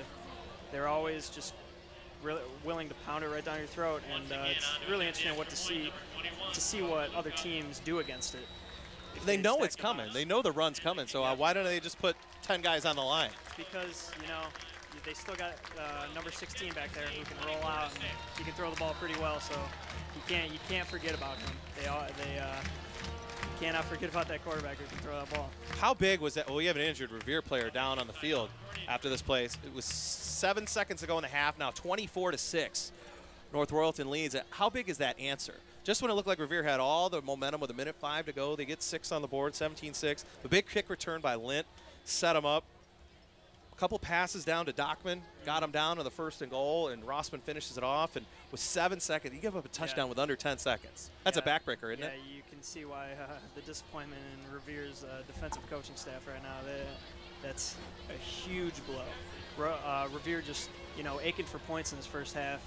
Defense has got to keep the game where it's at in a situation like that. And you sometimes got to put on the special teams because that return was huge by Lint. 62-yarder, and it was a case of when he backed up, he backed all the way to the goal line. Lint. Yeah, his back foot hit the goal line, and he almost had it. He had the sideline too. Imagine a 100-yarder. What that would have done to this crowd here. Yeah, that would have been insane. A good sign is the injured Minutemen, Nick Thiessen, is up, the 6'2", 220-pound junior, kind of walking off gingerly under his own power after that extra point. 7 seconds to go in the half, 24-6. North Royalton leads from Serpentini Chevrolet Stadium at Gibson Field in North Royalton, Ohio, here on Ohio Sportsnet. Join us next Friday night. We will be in Glen Oak as the Golden Eagles and one of the top running backs in the state, Briante Dunn, host the Euclid Panthers right here on Ohio Sportsnet. Tape delayed, 11 p.m. at ohiosportsnet.tv. And go to ohiosportsnet.tv for all the rest of our schedule. Boys and girls soccer games, football every week. And what we're going to be doing is the soccer games will be tape delayed now, 1 hour, 8 p.m. We'll have it here on ohiosportsnet.tv. And also look for great articles and pieces on every team. At halftime, we're also going to meet with both of the teams, meet some of the Revere players, Newman Teleshek, Brandon Peterson, Coach Hine. And we're going to talk with also Coach Chuli, Travis Tarnowski, and Azari Battle for the Bears. And we're going to hear what both teams were expecting out of this big game. All the hoopla. Friday Night Football is big enough, but then when you throw in all the hoopla of a brand new, almost professional stadium, that just adds to it. See, I like what both teams have done, especially North Royalton with a huge lead like this, but I'm sure both coaching staffs were just like, focus on the football. All this craziness is going to be going on around, just focus on the game because it's almost like a homecoming night or something like that. Everything's crazy. The place is packed. You just want to focus on what you got to do to win the football game because, that's why the fans come. They come to watch the football. You want to make sure that you're doing well on the field. And for a sold-out crowd, the fans, they've been cheering, but almost like they're just kind of sitting back and enjoying it. Yeah. They haven't been crazy. Yeah, the fans have been pretty mild tonight, but definitely just enjoying this. It's a different atmosphere. So Newman Teleshak returns this out across the 20-yard line. The final seconds of the first half tick off. And after 2 quarters of play from Gibson Field, Serpentini Chevrolet Stadium in North Royalton, here in Ohio Sportsnet, the North Royalton Bears, well, the officials are saying, hold on, come back. They might put a second or 2 on the clock. Yep, they're saying put 2 seconds. So hold on, we're not at halftime yet. And that's unfortunate. The Minutemen, they probably just want to take a knee. Yeah. Say, hey, come on, what are we going to do with 2 seconds from inside our own 20-yard line? Yeah, we had a player come out of the locker room back onto the field. So. Do you dare try and throw a bomb here? A free play? Why not? I mean, I guess that's the PlayStation in me, wanting to do that. But it looks like the Minutemen are just going to be content, take a knee, go into halftime, trailing 24-6. They will get the ball to start the second half. Tisdale does that. And now we are officially at halftime here on Ohio Sportsnet from North Royalton. 24-6, the Bears lead. 3 touchdowns, an 11-yard touchdown run by Carl Lint, an 80-yard touchdown reception, Austin Adams from Travis Tarnowski, and a 6-yard run by Andrew Rossman. Filter in a 31-yard field goal by Joe DeLuca, and an 11-yard run by Paul Gable was the scoring for the Minutemen, a missed extra point. Halftime here. John, what do you think both coaches are going to say at halftime? Let's go Revere side, trailing 24-6. What's Coach Hines saying to his boys at halftime? On Revere side, what they're basically going to be looking at is, fixing that defense. What are we doing wrong? Why is Tarnowski able to throw close to 200 yards in this first half?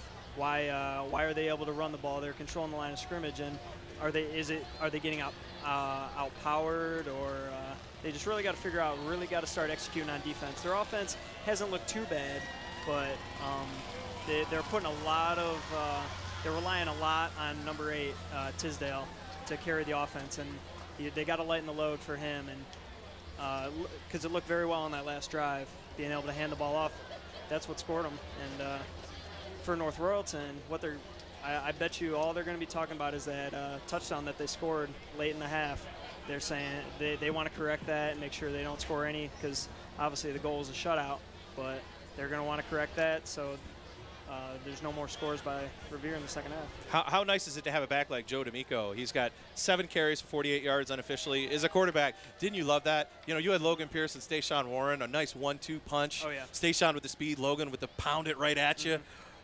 Your job was so easy, wasn't it? Yeah, it was. It makes it a lot simpler when you can, hand the ball off 10 yards at a time, and it makes throwing the ball a lot easier too, because you got a lot of safeties, flying up on play action pass, which is like a cornerstone of Royalton offense, but it makes quarterback's job a lot easier. Well, we are halftime here from Serpentini Chevrolet Stadium, Gibson Field in North Royalton, 24-6. The Bears lead. Earlier this week, I had a chance to meet with some of the Revere players, Newman Teleshek, Brandon Peterson, and Coach Hine, and we talked about the Revere football team and the whole experience of coming into this great setting here in the opening night at Serpentini Stadium. After a tough loss to 2-time state runner-up Chagrin Falls, the Revere Minutemen look to bounce back on a big night at the opening of Serpentini Chevrolet Stadium in North Royalton. It's a proud tradition, playing with poise, pride, and performing. We're a hard-nosed, physical football team. We want to run the ball. We want to stop you running the ball. I hope the kids learn that they need to play with some confidence, and that I don't know that we really believe, despite us telling them in and out, that they had a chance to win until all of a sudden we're in the game, and they hadn't really pushed us around.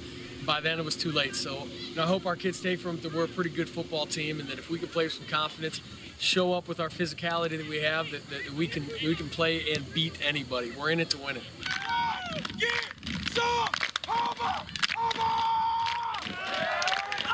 The Minutemen are a close group and one big family, and these bonds are the recipe to Revere's success. It's one of a kind, I talk to a lot of people who've graduated from different high schools. I talk to people who graduate from this high school that stay with this program.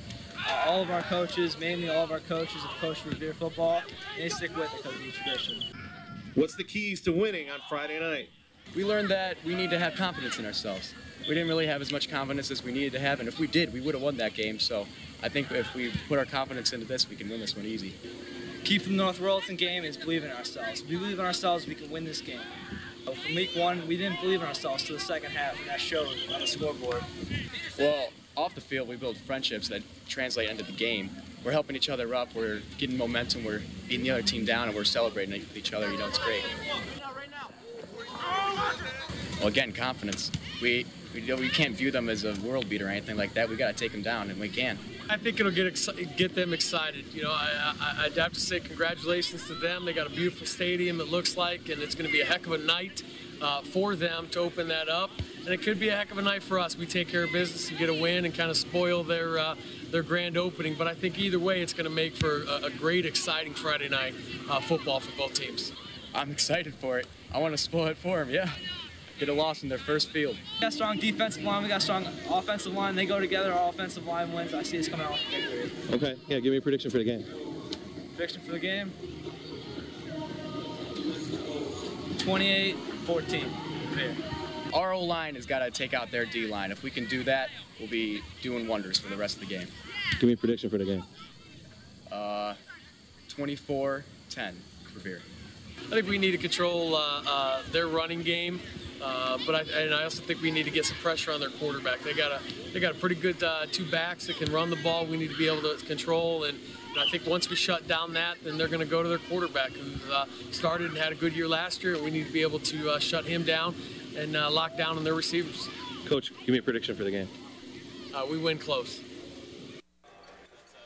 That was Coach Phil Hine along with Newman Teleshek and Brandon Peterson from the Revere Minutemen, touching on they want to come in and play spoilers here at Serpentini Chevrolet Stadium at Gibson Field in North Royalton. We are at halftime on Ohio Sportsnet, 24-6. The Bears lead. 3 touchdowns from the Bears. Carl Lint, an 11-yard run. Austin Adams, an 80-yard reception and a 6-yard run by Andrew Rossman. Throwing a 31-yard field goal by Joe DeLuca. That's a 24 points for the Bears. An 11-yard run by Paul Gable for the Minutemen, and there's 6 points, 24-6 at halftime. Let's speak with Azari Battle and Travis Tarnowski and Coach Chuli talking to the Bears, talking about this great night here in North Royalton.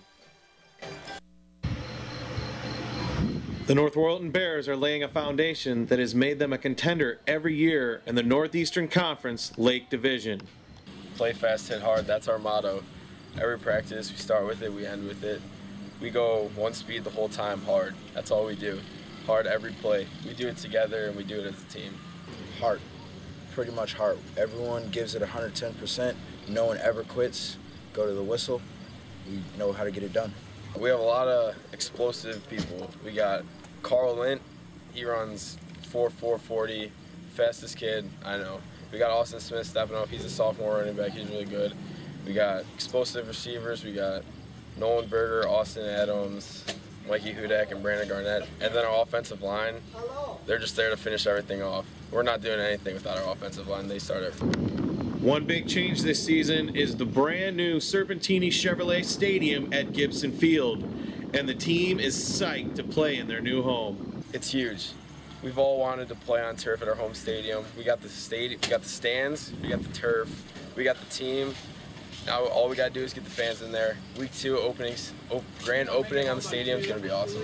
Oh, the new stadium's great. We had the opening a couple days ago, and it was packed. And it was just for the donors, so a lot of people came out and helped. And we're just excited to see how many fans can actually fill it. We plan on getting it to capacity next week. Oh, phenomenal. We practiced on it, and everyone was just in awe. Everyone stopped. We took, I think, like an extra 10 minutes before practice and just walked around and just marveled at the field. The Bears have high aspirations this season, and their destination is simple. Playoffs. That's it. We're shooting for playoffs. We lost our first game. It was a tough game, but we're looking to win 9 in a row. That's all you got to do. That's all we can do now. 9 in a row. We got playoffs on our mind. That's what we're looking for. Big hits, big plays, lots of scores, and the playoffs. We're going to get the first playoff win in North Royalton history.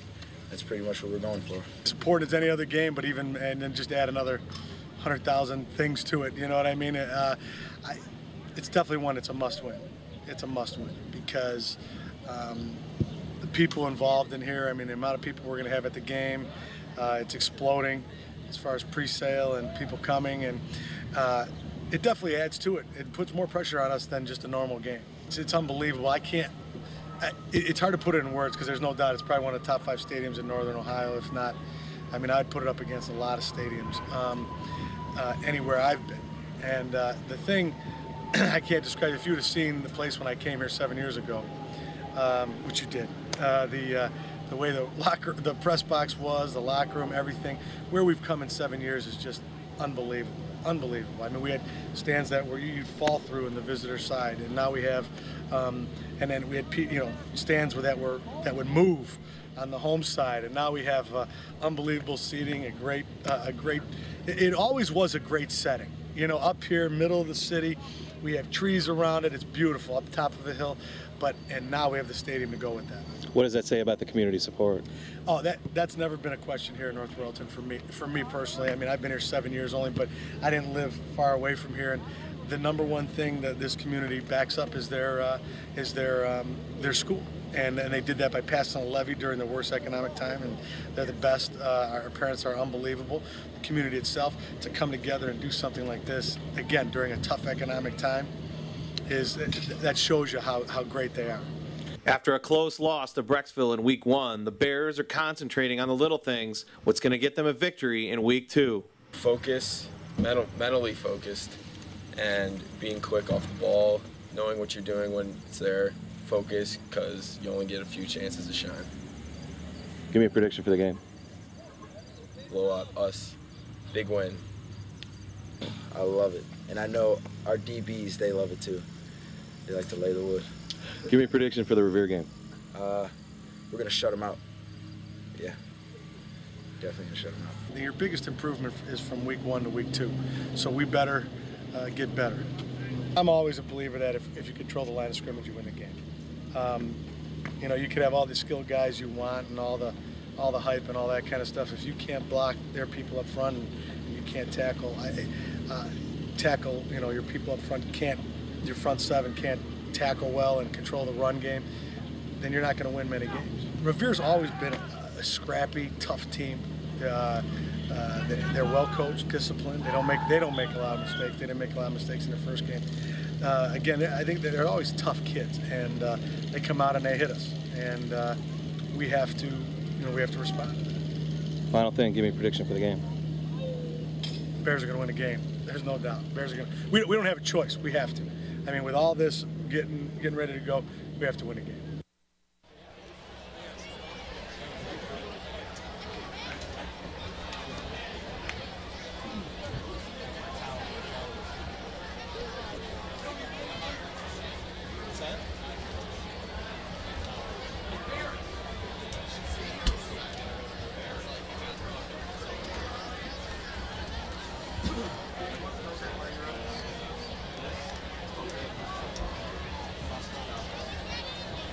Ladies and gentlemen, we have a winner, Mr. Chuck Veras from North Royalton.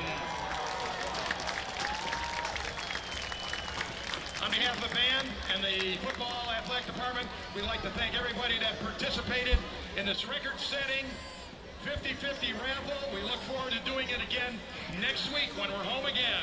Thank you.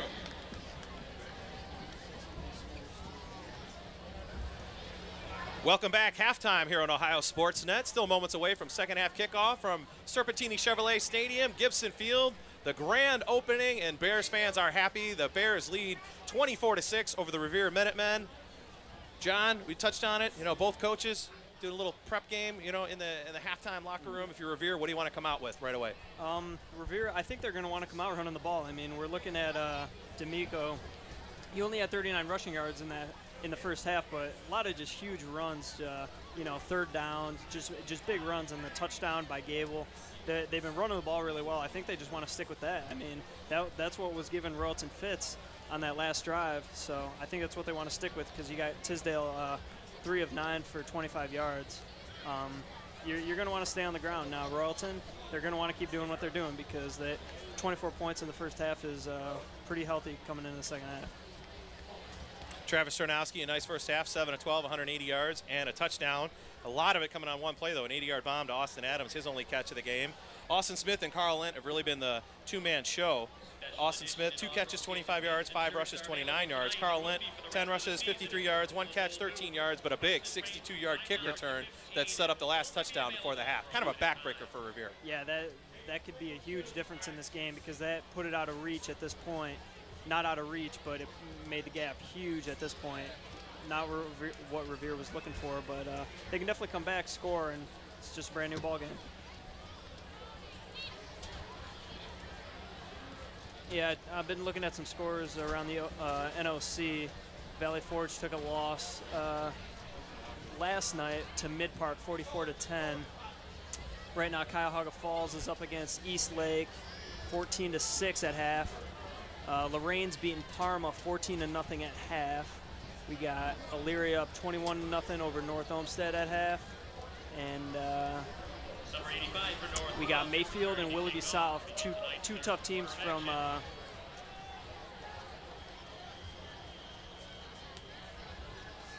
yeah, we got Mayfield and Willoughby South, 2 tough teams from Lake County going at it. Mayfield in the NOC, that's a team that Royalton's going to have to play later in this season, and that'll be a huge game.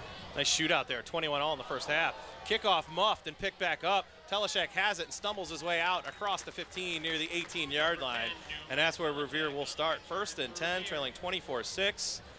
If you're Revere, okay, you're down 3 scores. A lot of time left, but when do you start forcing it downfield? It really depends. I think this drive is probably going to be the most important drive of the game, because this is going to be the tempo setter for the rest of the half.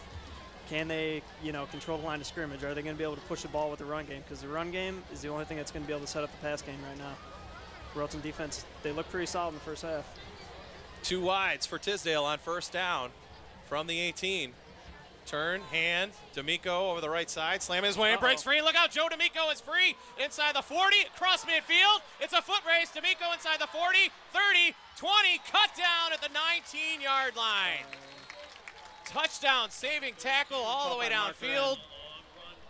Yeah, that was Mark Wren, on the what a tackle. great job to run him down. Otherwise, D'Amico would have gone coast to coast.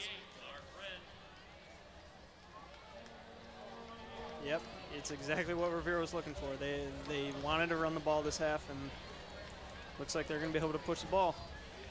And that was the case. It almost looked like he was bottled up right away. And before you know it, D'Amico kept the legs churning. Yeah, I don't think he's gone down on one hit this whole game. Officially a 66-yard run. He went from 17 to 17 on that play. And in the red zone right away. Oh my, and then it nearly puts him over 100 yards. It does put him over 100 yards. 105 yards now on 8 carries in the game for Joe D'Amico. But we do have an injured Revere player down. 1 play, and we'll be in the red zone. But now this is another thing you always want to talk about on a hot night. We're still in week 2, so not all your legs under you. The cramping issue. Yep, we saw it a lot against Brecksville last week, the game that I was at for North Royalton. It's always an issue. It's usually, never a serious problem, something that you might have to come out of the game for, and possibly the whole game, especially a player on Royalton's side. They're looking at a big lead. They don't want to, risk anything, but Revere, it's tough if they're losing a good player to cramps, which is something that very avoidable. How big of a play was that by Mark Wren to run down D'Amico? Yeah, that was. Touchdown saving tackle. That would have been a huge play coming in. Right out of the gate would have been the first play of the half. That would have been crazy. Yeah, and the injured player was Michael Benson, the 6'4" junior wideout for the Minutemen. He gets up, walks off under his own power. Good hand by the local faithful, and a great crowd here at Gibson Field, Serpentini Chevrolet Stadium. The opening game, home game for the Bears this season. 0-1 as they fell to Brecksville in week 1. Revere fell to Chagrin Falls. So both teams, Division I, Region 1, North Royalton, that is one of the toughest regions. Oh, yeah. They've got to fight everything they can and claw and scratch and get their way into that playoff, but the officials are going to have an official timeout. He wants to wind the clock. But Region 1, Division 1, Region 1. If you get in that top 8, you almost should be happy with 8 seed. Oh yeah, it's definitely an honorable seat just to be there. Smith and Teleshak. Yeah, Smith and Teleshak are split left, hand off. Gable gonna try the right side. Smolik rips him down and knocks him down for a loss. Back to the 19-yard line. Yeah, Jake Smolik read that one. Yeah, Jake Lark on the assist there as well. Jacob Smolik with the hit. Loss of 1, second down and 11.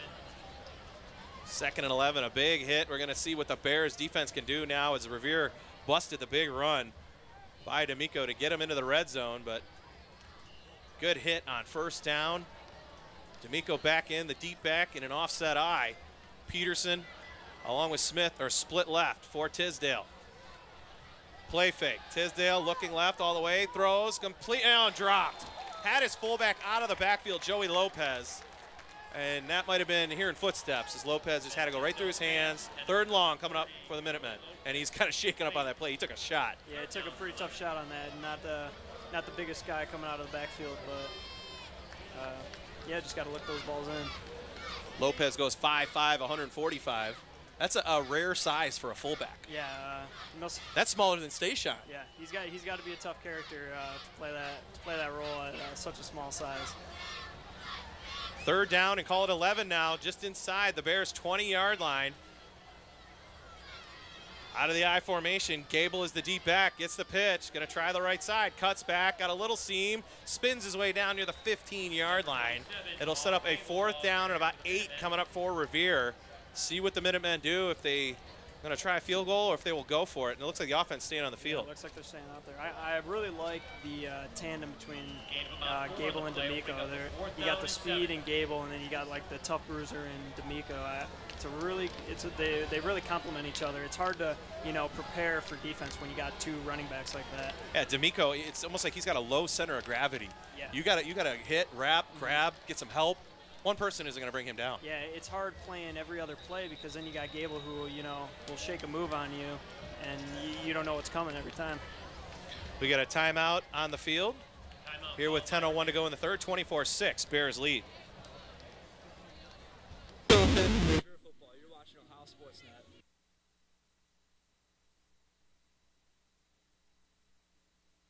Hi, I'm Zari Battle, the North Royalton football team, and you're watching Ohio Sports Net.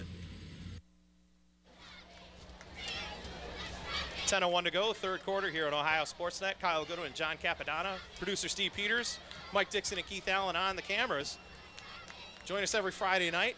Tape delay after 11 o'clock Eastern time at ohiosportsnet.tv. Some great games coming up. Next week, Euclid at Glen Oak. 2 weeks from now, we will have these same North Royalton Bears traveling to Solon to take on one of the top teams in the state and Coach McQuaid's Solon Comets. Yeah, that's going to be by far Royalton's biggest test of the season. That's the game that they're looking at. You know, that's been on the calendar, highlighted 100 times for the whole year. That's what they're looking at. They really want to get back, and that would be a huge win for North Royalton that week. Fourth down from the 15-yard line, called 4th and 7. Offset eye, Tisdale back to pass, being pressured, slips around as Ari Battles got him, and the ball comes out. Picked up by a lineman, and this might be a good chance for Revere to get something, but nothing doing. As Nick Thiessen heads up on the play, picked up the loose ball as Azari Battle sacked Tisdale, knocked it out. Ball turned over on downs, back to the Bears. 9:49 to go in the third quarter. What a great defensive stand in the red zone after the big run by D'Amico. Yeah, that's you really got to wrap the quarterback up on those because, you know, like I was saying before, quarterback they're always elusive. They're always getting out of plays like that. Taking the quarterback down is such a huge play on something like that. The Bears will get the ball just short of their own 21-yard line for their first series here in the second half. Travis Tarnowski, the quarterback, 3 wides to the right.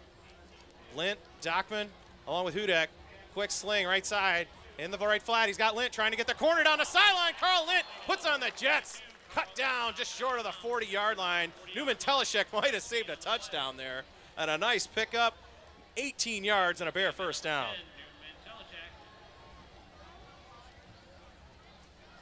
Boy, is Carl Lint fast. Yeah, he's got different kind of speed. You don't always see players like that at this level.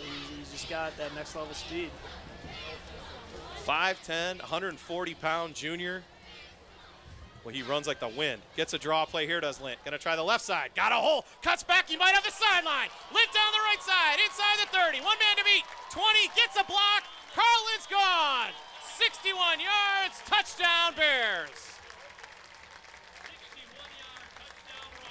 Yeah, Lynn definitely saw a lane from the beginning of that play. Such a good play call on the draw there. You know, brought all the safeties up. Everybody executed their blocks. That was a great run.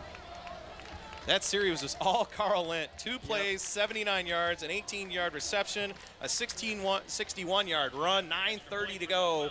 Third quarter, it's now 30-6 Bears. Wow. What a weapon for Coach Chuli and the Bears fans. Yep, that's a huge blow at Revere. They really got to come out on offense. They got to be able to retaliate to that. The extra point up and good by Joe DeLuca. 9:30 to go. Third quarter, 30-6 now North Royalton, and what a big swing. Joe D'Amico, the opening play of the third quarter, busts a huge run, 66 yards down into the red zone. Revere goes 4 and out, and it takes Carl Lint to go 2 plays and go 79 yards, and the Bears get the 7 back. And that's a huge swing, 14-point swing. Yeah, there's always going to be huge ups and downs in these games like that. It's basically just how you react to them. It's, you know, you can either fold and, you know, let the touchdown happen, but the defense stepped up huge. They come back 2 plays. This is a great opening to the half by Royalton. Revere's really got to step it up. And the plays when Carl got it there, you saw him coming around the outside on the run. It looked like he had the corner. A good job by Newman Teleshek to cut him off. But then when he caught it, when he caught it on the swing pass, but then the run, when he cut up the middle, as soon as he made that cut back, you're like, oh boy, he has the whole side of the field. Yeah, once you give him a big open piece of field to work with, he can cut. You'll miss every time. He's a fast player. How nice is that? Like when you were running one, if you got past the first initial defense and you got near the line, past the backers in the secondary, and you just see green in front of you, do your eyes just get big? Oh yeah, and that's once you see that green, your legs start going a little faster. You want to get into that end zone right there. I don't know. Maybe it's just me, but I think I would just panic and trip over my own feet. Nah. I'd be like, I got to run so hard, and I run too hard. 30-6, Bears lead. 31-6, that is, after the extra point by DeLuca.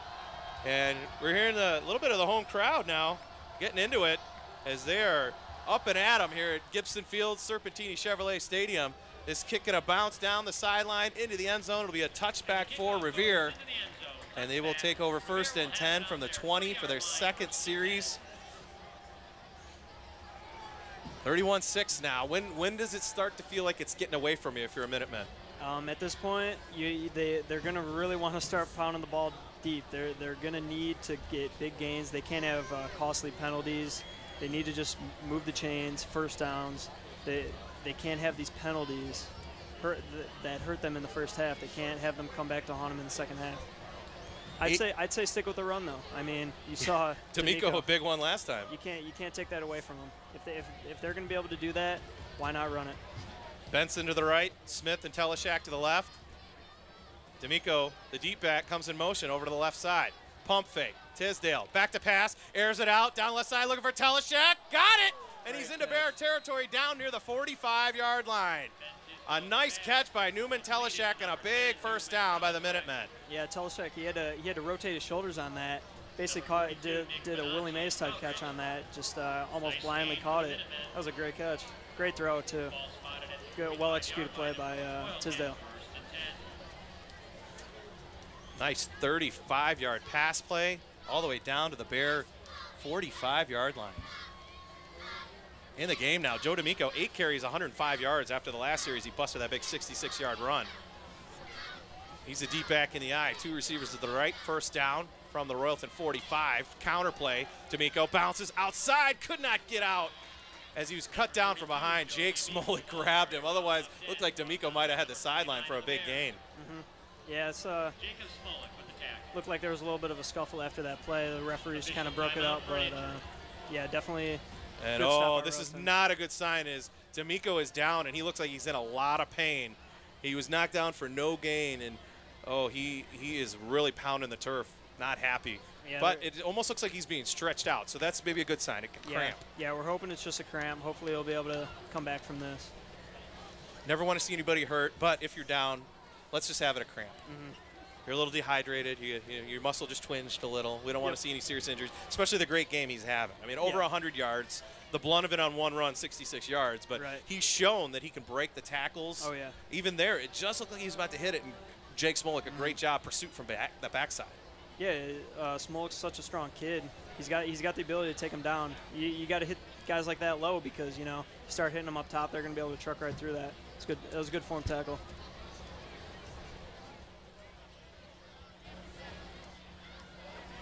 Travis Tarnowski, North Royalton High School, junior quarterback, and you're watching Ohio Sportsnet.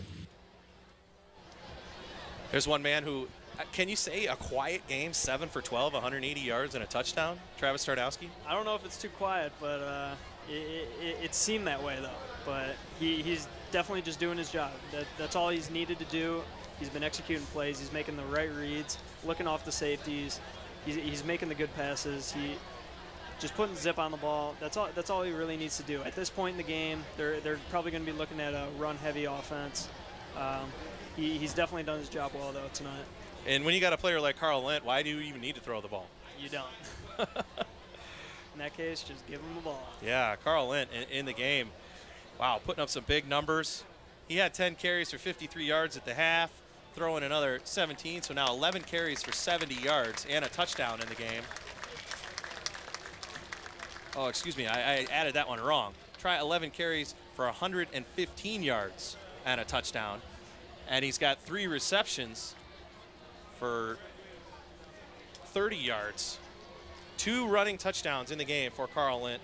So far, if you want to pick a player of the game, that's definitely the man. He's got to be top of the list. 2 touchdowns plus that big kick return right before the half. Oh, yeah. He's having a great performance tonight. He's utilizing his speed. And the Revere is just, they haven't been able to contain him all game. Paul Gable going to check back in. A good sign as D'Amico walks off a little gingerly under his own power. A big game so far for the running back for the Minutemen, over 100 yards. And Gable going to check back in. He already has a touchdown in the game. And Gable gets this pitch. Going to try the right side, jitterbugging his way, and runs right into Jake Smolik, who wraps him up and buries him at the line of scrimmage. And Jake Smolik's got a little extra jump in his step. Yeah, he's getting pumped up right now. That's what they need on defense. They need to step up. They don't want to, give up a touchdown, let this team back in the game. They want to be able to give their offense a rest. They want to they want to let the offense be able to run the ball. 3rd down and long now for the Minutemen. Both series they've had the ball in Bear territory. Got down to the red zone last time, got sputtered on downs. Yeah. Here again, a nice big pass play to Newman Teleshek, set him up on the positive side of the ball, and it's kind of like the Bear defense. They're like drawing a line in the sand. Yep, it's just bend, don't break right now, and they've been doing that all game. They've been having some huge plays, but Royalton's just, one play at a time. They're taking it. Go back to Mark Wren. How big of a tackle was that on that run by D'Amico? Yeah, that could have definitely changed the half. On 3rd and long, Tisdale, flush, slings, incomplete, threw it behind Benson at the 30-yard line. Would have been enough for a 1st down, but instead it sets up a 4th and 10. And if you're the Minutemen, do you think about going for it here? Yeah, I mean, it looks like they might be keeping the offense out. We'll see what they do here, but it's definitely in question, no doubt. But with your punter as the quarterback, could you almost disguise a play? Yeah, that's definitely a good point. Maybe put him in the shotgun and then surprise him by kicking one deep. But looks like they're going to get in. Looks like they're going to get in the punt formation. Well, they're almost in a short punt formation. Is first Tisdale went to the sideline, and then he comes back. I almost thought they were going to go with a quick kick with Newman Teleshek. But now Ben Tisdale comes back onto the field as Bobby Barnes drops back deep for the Bears, standing his own 5-yard line. 7:49 to go 3rd quarter.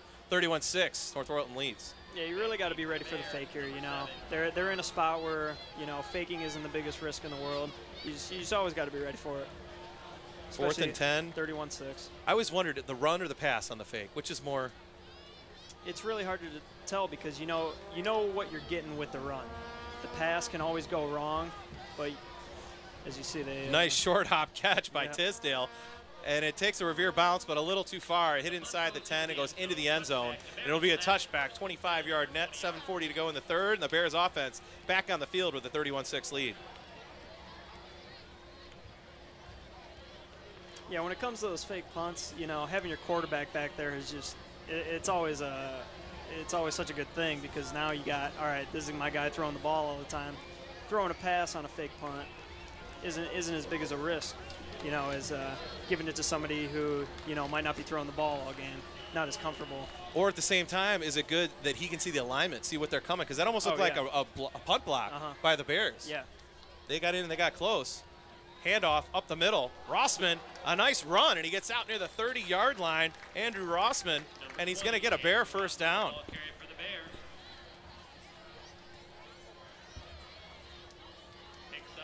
Brandon Peterson on the tackle for the Minutemen, and the hurry up right back for the Bears. And how much does this wear down a defense, the hurry up? It's so tiring, and especially when you're running the ball. It's different if the defense is getting stops. As he wraps him up right there. Yeah, Smith had nowhere to go on that one. The Minutemen defense plugged that hole and actually knocked down Austin Smith for about a 3-yard loss. Yeah, it looked like Schwertner again in there for Revere. He's been making a lot of plays. He's been blowing it up. Yeah, but they got to get more stops like that. And as I was saying, it's different when you're getting stops in the no huddle because you don't want to be giving up 10-yard plays every time. That's when it really starts wearing you down. Is when the chains keep moving and you're sitting there thinking, when are we going to call timeout? And on top of you can't sub, right? Right. Handoff up the middle. Smith bottled up again. The front wall of the Revere defense is doing a great job, led by Eddie Schwertner. And that's going to set up a 3rd down and long now for the Bears. So is it a case of they're sitting on it now, getting conservative with a big lead?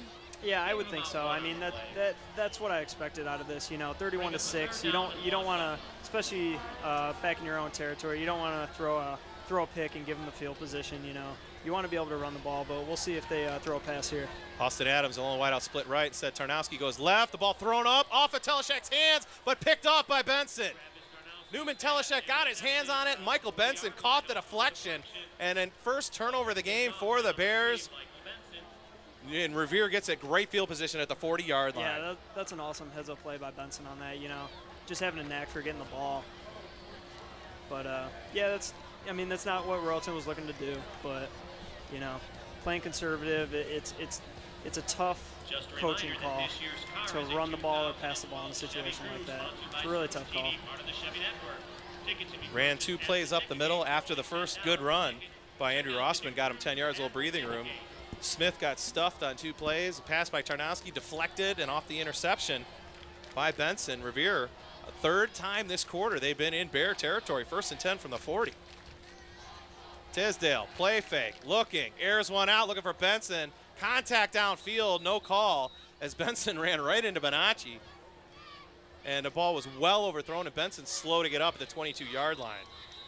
That was a case of one went one way, one zigged, one zagged, but the ball was a good 20 yards overthrown. Yeah, they're not gonna give him the call on that. Not a catchable ball there, but. And with 5:58 to go in the 3rd quarter, 31-6, Michael Benson is down at the 22-yard line for Revere. Yeah, it wasn't really a hard hit. I don't know what might be just another case of dehydration.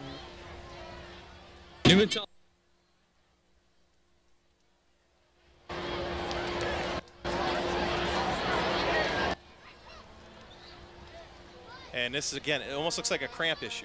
Yeah, I'm not sure if it's a cramp or maybe he just tweaked his knee, something like that. But yeah, they're checking his right leg, Michael Benson. He made the big play on defense. Yep. They tried to come right back to him. Is that a case like when you got guys going both ways? Maybe they make a big play on defense, they're a little jacked up, give them the ball, you know, a little extra. Yeah, when we played, there weren't too many players that were going both ways, but it's always a good thing, you know. Especially after making a huge catch like that, a huge interception, you want to go back to him. Why not? He wants the ball, but yeah, it's unfortunate he's gonna have to come out for a minute. So Benson walks off under his own power. That's the thing. We've been seeing Revere get a little nicked up. Benson got nicked up. D'Amico got nicked up. Yep. Tisdale was down earlier in the game. So the Bears have been laying some lumps. That's what Azari Battle said at halftime. Right. He's like, we like to bring the wood. Yep. 5:58 to go, 3rd quarter, 31-6, Bears lead. 2nd down and 10 now, Minutemen from the North Royalton 40-yard line. Peterson, the lone wideout, split left, play fake. Tisdale looking right, throwing up the seam, looking for Teleshak, a little too far, overthrown. Diving attempt by Newman Teleshak at the 10-yard line. All for naught, 3rd and long coming up. Teleshak had a step, just a little bit off on the timing. How hard is a pass like that to throw? Yeah, that's definitely a hard pass. I mean, that really wasn't a bad pass by Tisdale because, you know, you really want to live to play that 3rd down. You got to be able to hit it in the spot where Royalton's free safeties are not going to be able to get the ball. It's a tough pass, but, you know, he's lived to play another down. Let's see what Tisdale can do here. Huge play right there. 3rd and 10 now for the Minutemen. Tisdale going to give to D'Amico back into the game. Busting his way forward. Going to get a short gain, though, as he spun off about 2 tackles. He'll get about 1 to the 39. This will set up a 4th and 9 now for the Minutemen. Looks like they were almost in no man's land. Maybe try and get a little bit on 3rd down. Only got a yard. Yeah, it looked like I think they definitely wanted more than that, but this is definitely make or break right here for this 3rd quarter.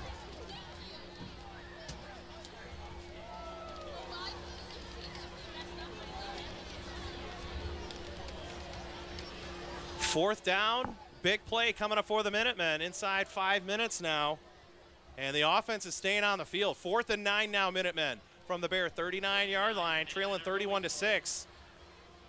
Your quarterback is your punter, though. You got to wonder maybe a quick kick or if he wants to throw it. Instead, Tisdale looking downfield, fires, caught. Smith got it, and he's taken down at the 24-yard line.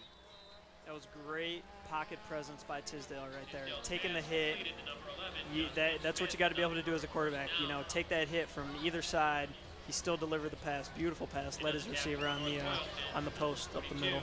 Justin Smith, a nice 16-yard pass reception on 4th down, and it sets up the Minutemen with a 1st and 10 at the 23-yard line.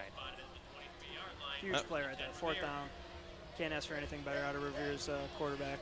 Smith now lined up to the left. Pitch. D'Amico going to try the right side to the short side. Bobby Barnes stretches that out. Jake Smolik again. Yeah. Jake Smolik is everywhere. I heard he was injured and he might not play this week. Are you kidding me? Yeah, I can't imagine if he's not 100% right now. If he is 100%, stay away. Yeah, he's swarming to the ball right now. He's definitely sniffing out every play. That's good. To say he's playing with his hair on fire is an understatement. Yeah, right. Jake Smolik, 29 in purple, is everywhere tonight. You can almost say he's a potential player of the game. Yeah, Royalton's defense, you know, they're quietly dominating this game. They're not making any, you know, huge plays, huge hits, interceptions, but they're just controlling the game. High snap. Tisdale on 2nd and 10. Flings it over the middle. Smith has got another one and another first down. And this will be close to a 1st and goal for the Minutemen around the 10-yard line. 13 more yards for Justin Smith. All right, well, let's see what Revere can do if they can put up a score here with 4 minutes to go in the 3rd quarter. They're hoping it's, you know, not too late to make a comeback here in this game. You got 4 minutes here in the 3rd, the whole 4th quarter. You get a quick score here. Confidence back on their side? Yeah, I think they're still, you know, I think they're still remaining confident, but we'll see what they can do here. 1st down. 1st and goal from the 10. We got motion on the front wall for Revere. Yeah, that's been the story of their game tonight. You know, right when they're about to punch it in, mistakes like that, that definitely hurts them. Back them up 5 to the 15. I always wondered, does that help in this situation? Because now you have more field to work with. Yeah. Now, granted, you don't want to go back, but it definitely gives him. It probably gives Coach Wise a different, a broader range of plays that he can call. You know, he can maybe go for a little deeper, or you know, call like 2 receiver set, maybe like a switch route or something like that. He can basically open up the playbook to anything right now. Justin Smith split left, Peterson to the right, out of the eye. Fake pitch, Tisdale hit, wrapped up, and sacked. Azari Battle came free and knocked him down back at the 22-yard line, just when it looked like Justin Smith was getting free on a slant. Yeah, definitely a missed block there. Battle came right through. Wow. Had a 1st and goal at the 10, now a 3rd and goal coming back at the 22.5-yard line. Revere's going the wrong direction, and I give credit to the Bear defense. Oh yeah, they're being resilient, and that's, you know, that's all you can ask for in a game like this. You know, just keeping it where it's at. They just saw that 15-yard completion going into the 10-yard line. They said, so what? They're gonna keep pushing them back. Check that, 2nd down. After the penalty and after the sack, 2nd down and goal back at the 23-yard line. Tisdale with 3 wides. Out of the gun. Looks like he wants to set up a screen. In the middle, he's got Benson. Little bubble screen. Wrapped up and taken down. The ball came out late, but it looks like he might have been down around the 19-yard line. Mark Wren came up and laid another hit. As Wren made a big play earlier, saving a touchdown, and this one takes down Ben. And I think Benson's down again. Benson, I think he's being a warrior here today, playing injured, and seems like every time he gets the ball, it's just one more hit on that injured leg. Yep. Yeah, this situation right now, I'd call this a must-score situation for Revere right now. They need to put the ball in the end zone, you know, getting backed up all the way to the 19-yard line and goal. It's going to be a tough 2 plays coming up here. Well, hey, John, do you like to talk sports? A little bit. Yeah? You want to discuss tonight's game? Yep. We can do it all at jjhuddle.com. JJ Huddle, the Ohio's liveliest sports forums and voice for all Ohio high school action. JJ Huddle is famous for their recruiting updates, scores, news, and especially their JJ Forum. So go to jjhuddle.com tonight and get in the game. That's one thing that a lot lately has been coming up, recruiting, players. Everybody wants to know everything about everybody. Oh, yeah. And it's getting so big with the, you know, the growing rise of the internet and everybody putting their highlight tapes on it. It's getting so huge, and it's awesome. It's fun for the kids, you know. It's awesome for them. That's the whole idea. That's why we do this. I mean, we want to highlight the kids. We want to show these great players out here.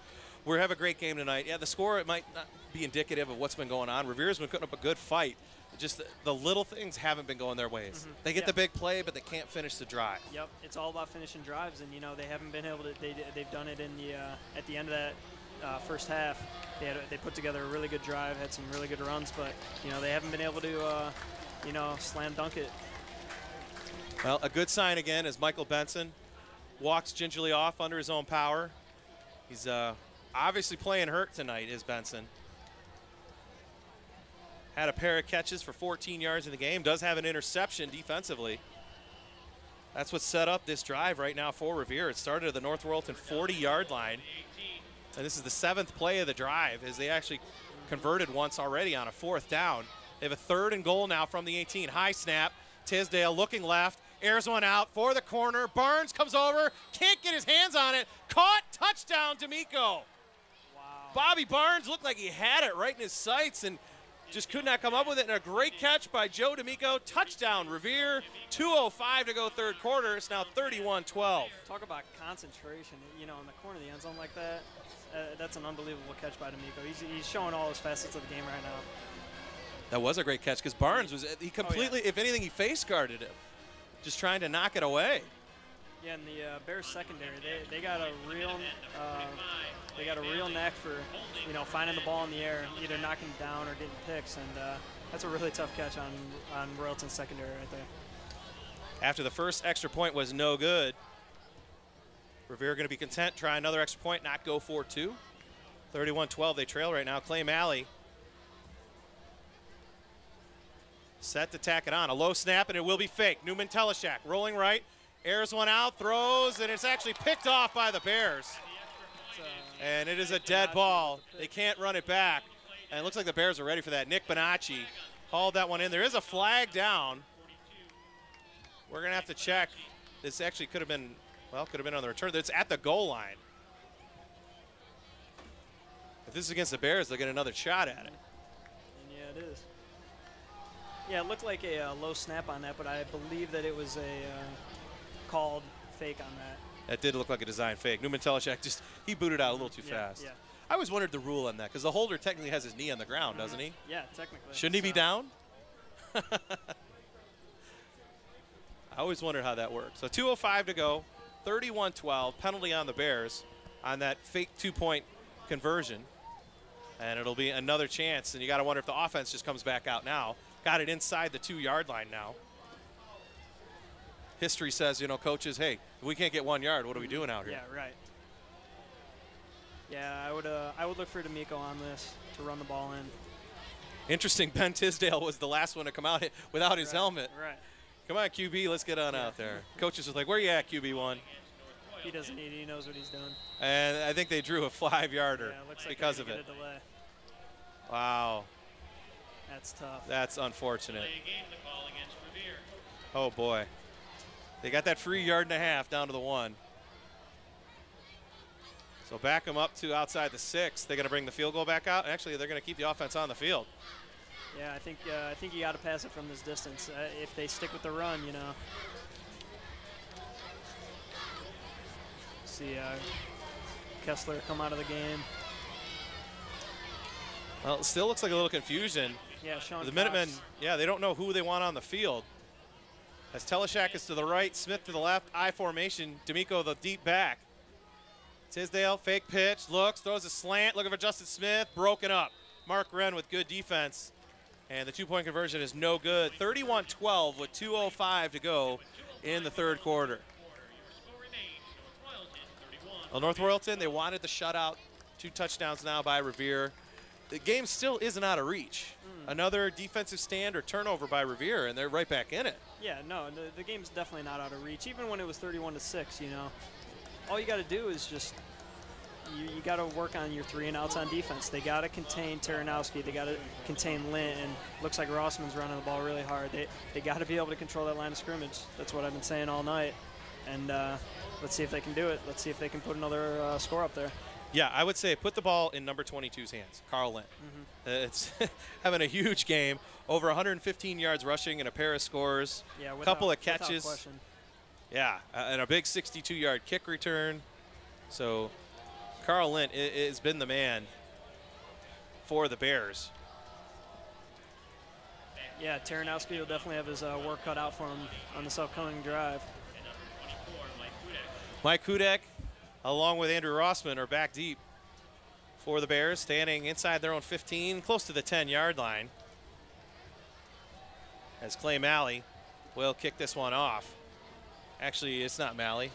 That's Andrew Robinson on for the Minutemen. If you're the Bears here, do you keep an eye for an onside kick? Yeah, you always got to be ready for it. I mean, they could definitely boot one right up the middle and see what the kicker can do. But I think they're going to put it deep. I think they got confidence. Their defense has been playing strong.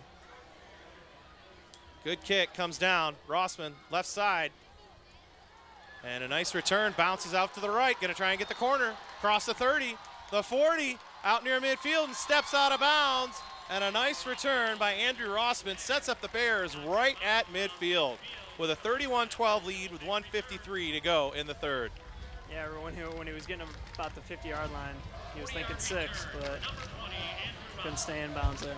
Tried to do a little tiptoe down the sideline. Couldn't quite get the corner, but great field position for the Bears, and their special teams has been helping them out a lot tonight. Oh yeah, I mean, think about the field position. I'd love to see the stat on their average field position because they've been, you know, at the 50 or even past it multiple times. Brandon Garnett split left. Quick throw over the middle. Got the tight end. Dockman inside the 35-yard line, and Drew Dockman down to the 34, 16 yards, and a Bear first down. Nice catch in traffic right there by 86 Drew Dockman. And we've got another official's timeout. Going back with another Revere player down. John, going back to when you played in the 2010 season, a lot of these were younger players, maybe JVs, maybe freshman players. Yeah. We talked about Tarnowski, we talked about Battle. Who were some of the other guys that you saw back then that you said, wow, a couple of years, they're going to be studs? Yeah, honestly, like all these, I just noticed that like there's like Martella, who was a freshman when I was a senior. These were guys that, you know, when we played that playoff week, they didn't have a week of practice. They came up. We saw how much energy and stuff they showed us in practice because they were freshmen, you know, finally getting to practice with us varsity guys. There were so many of them that just showed so much promise, and it made me excited because they were showing us up, you know, on the practice field, and it was awesome. Guys like Chance Donnelly, just they got a lot of size on the defensive line, and I saw a lot of promise when I was a senior coming out. How cocky does a scout team get when they stop the first team? You wouldn't believe it, because they were coming off a undefeated freshman season, so that, you know, they were coming in. They wanted us bad. They wanted us bad. Their own teammates. They wanted us bad. Yeah, I love that. Yeah, that's what you love to see, though, especially coaching staff. After the timeout, handoff, Austin Smith going to get a short gain, maybe a yard to the 33. 2nd and 9 now coming up for the Bears. Approaching the final minute, third quarter, 31-12, North Royalton leads. Now, one thing that Travis Tarnowski said is we got to go 9-0. We got to run the table. And what a good statement this could be if the Bears could hold on tonight. Yeah, no doubt. I mean, this is exactly what they need, you know, coming off a loss.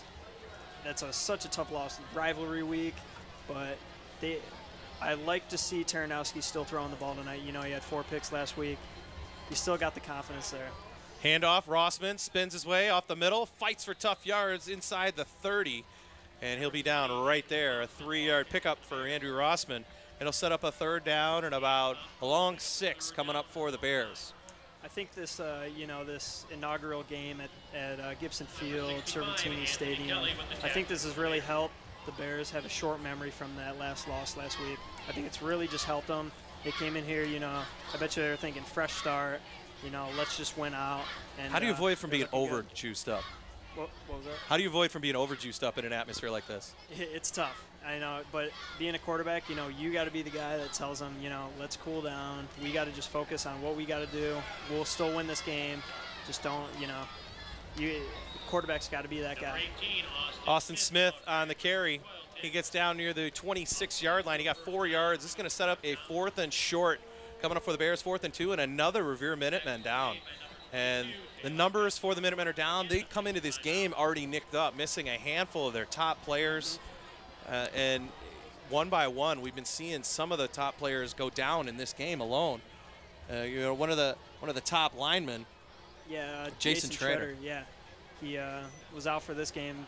Tough lineman that they're missing, and yeah, it looks like they're pretty injury prone in this game. I hope none of these injuries are, you know, too serious. I hope it's just, you know, first few weeks of the game. first few weeks of the season. I mean, but is that what you need? Do you need your body to actually take some hits to get used to it, so later on in the year it doesn't hurt as much? I mean, when I played football, I had played since I was in 4th grade, and I used to play, you know, linebacker, running back. I didn't start playing quarterback until, you know, later in my career. But at the beginning of the season, you know, you almost wanted to get hit. You have to get ready for stuff like that.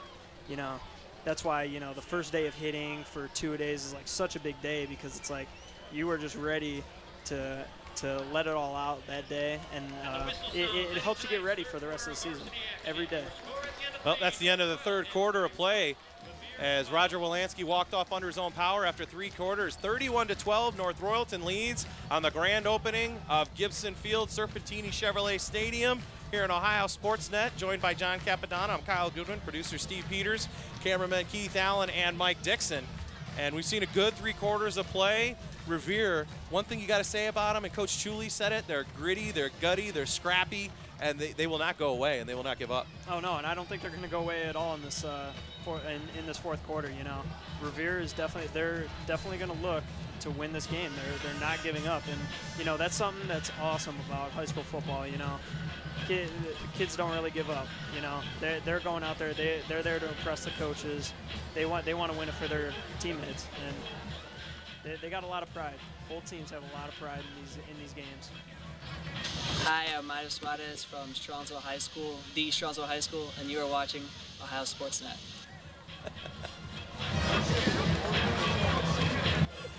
I love our producer. He's a funny guy.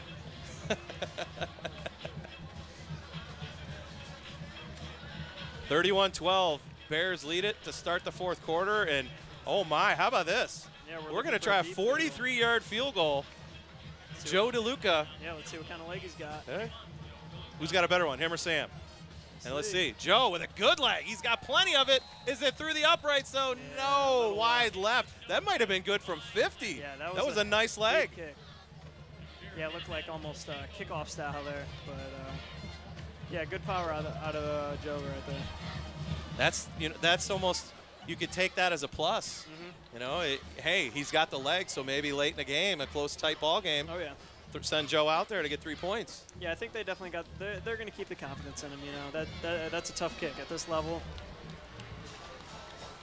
Here's the interesting thing about high school rules. Okay, they were at the 26-yard line, the missed field goal.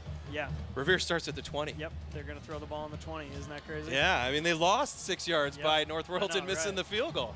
So really, it didn't hurt the Bears. Nope. That's the equivalent of punting it into the end zone. Yep. So Paul Gable is out at tailback. 3 wides in the game. Teleshak, Peterson, and Smith are all split to the right. First down from the 20. Handoff Gable, going to try the left side, the far side from the trips, and the Bears have plenty of them there to stop him. Again, Jake Smolik in on the tackle. Bobby Barnes is there as well. You name it. Every Bear was there to shut that one down. Gable, maybe a half yard. Yep. Full quarter to go, 19-point deficit. You need 3 scores, 3 touchdowns if you're Revere. When do you open it up? I think you got to start opening it up now. You know, you don't want to be in the situation where you got like 1 minute left. You're down by 11 points or something like that, because you know a touchdown on this drive can put them within 11 points. You know, with a 2-point conversion. You don't want to be at 11. You don't want to be 11 points away. You know, with only a few minutes to go. You want to give yourself some time. So you got to be able to push the ball here.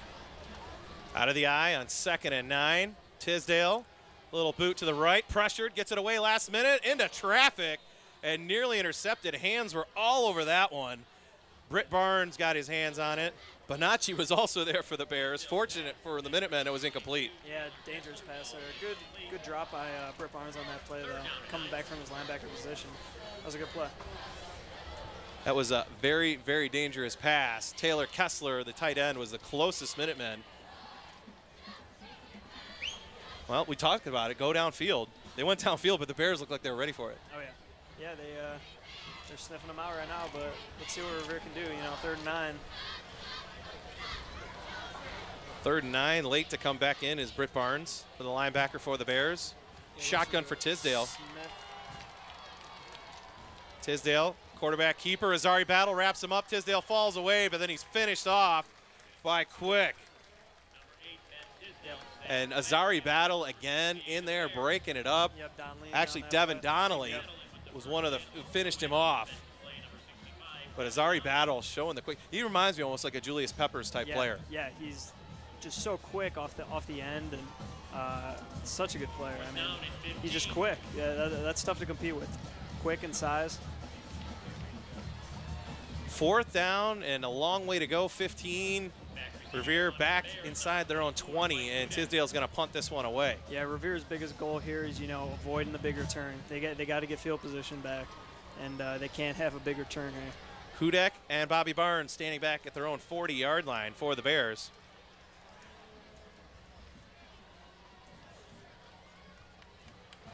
Tisdale right from his own 7-yard line hits a low line drive, bounces and takes a huge Revere bounce from their own 40, picked up on the right side, inside the 40, across midfield, and a nice return by Andrew Shirtleff. Gets a good return, and on the positive side of the ball, the Bears get it at the 48-yard line with 9:46 to go. If you're the Bears here, is this just a case of just churn it out, eat as much clock as you can? Yeah, I think they're definitely going to try to wear it down, hopefully get a few first downs here and there, but yeah, they're definitely going to try to eat some clock here. At the 48-yard line, really the field position has gone the Bears' way the majority of this game. Revere has had good field position too, especially with the big plays. The big plays got them into Bear territory, but they would start back at their own 20, get a 60-yard run, 30-yard pass. But then it's almost like the Bears, when they got back on defense on their own half, that's when they're like, okay, we're going to play defense now. Yeah. Yeah, it looks like they got a backup quarterback in right now, Jack Marasek, so see what he can do. And Tarnowski checks out, and we're going to see some of the Bears getting some extra playing time as they hand off to Colin Wiley, a 5'7" sophomore. We got some of the receivers that checked in, 19, Keyshawn Patel. Got Dylan Spees coming in. A lot of the seniors getting some work in. 8-yard gain on the last run. Second down. Nice run by Wiley, got him 8 yards. They stay with the no huddle, but it's a case of looking to the sideline for the play.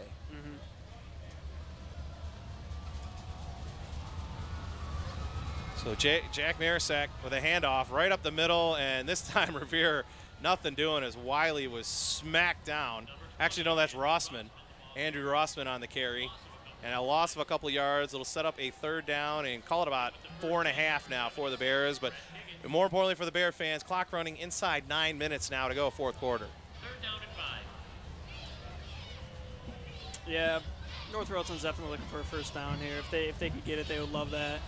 Just be able to take another 3 minutes off the clock with another first down here. So we'll see what they got coming. Marasek out of the gun with Rossman on his right hip. 3rd down and 5, let's call it. High snap, handoff, Rossman left side, got a hole. Andrew Rossman inside the 30, nice cutback. 25, one man to beat, spun down to the 18-yard line. Touchdown, saving tackle by Joey Lopez, but that was some PlayStation moves, a little R1, a little circle. Spun his way all the way down, and a great run down to the 18, first down Bears.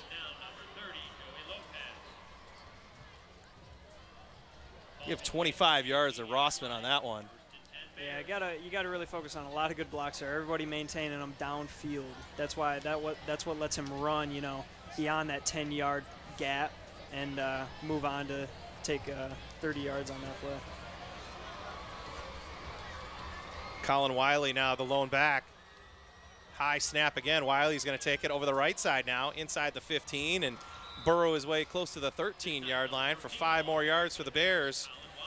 Positive yards, keeping the clock running. What more do you want if you're Coach Chuli? Yep, that's all you want out of some of your backups. That's all you need. In with the tackle, number 22, Taylor Kessler. We're jumping a little bit ahead, but now that he's checked out of the game, Carl Lint, what more can you say about the game that he had? Offense, catching, receiving, special teams.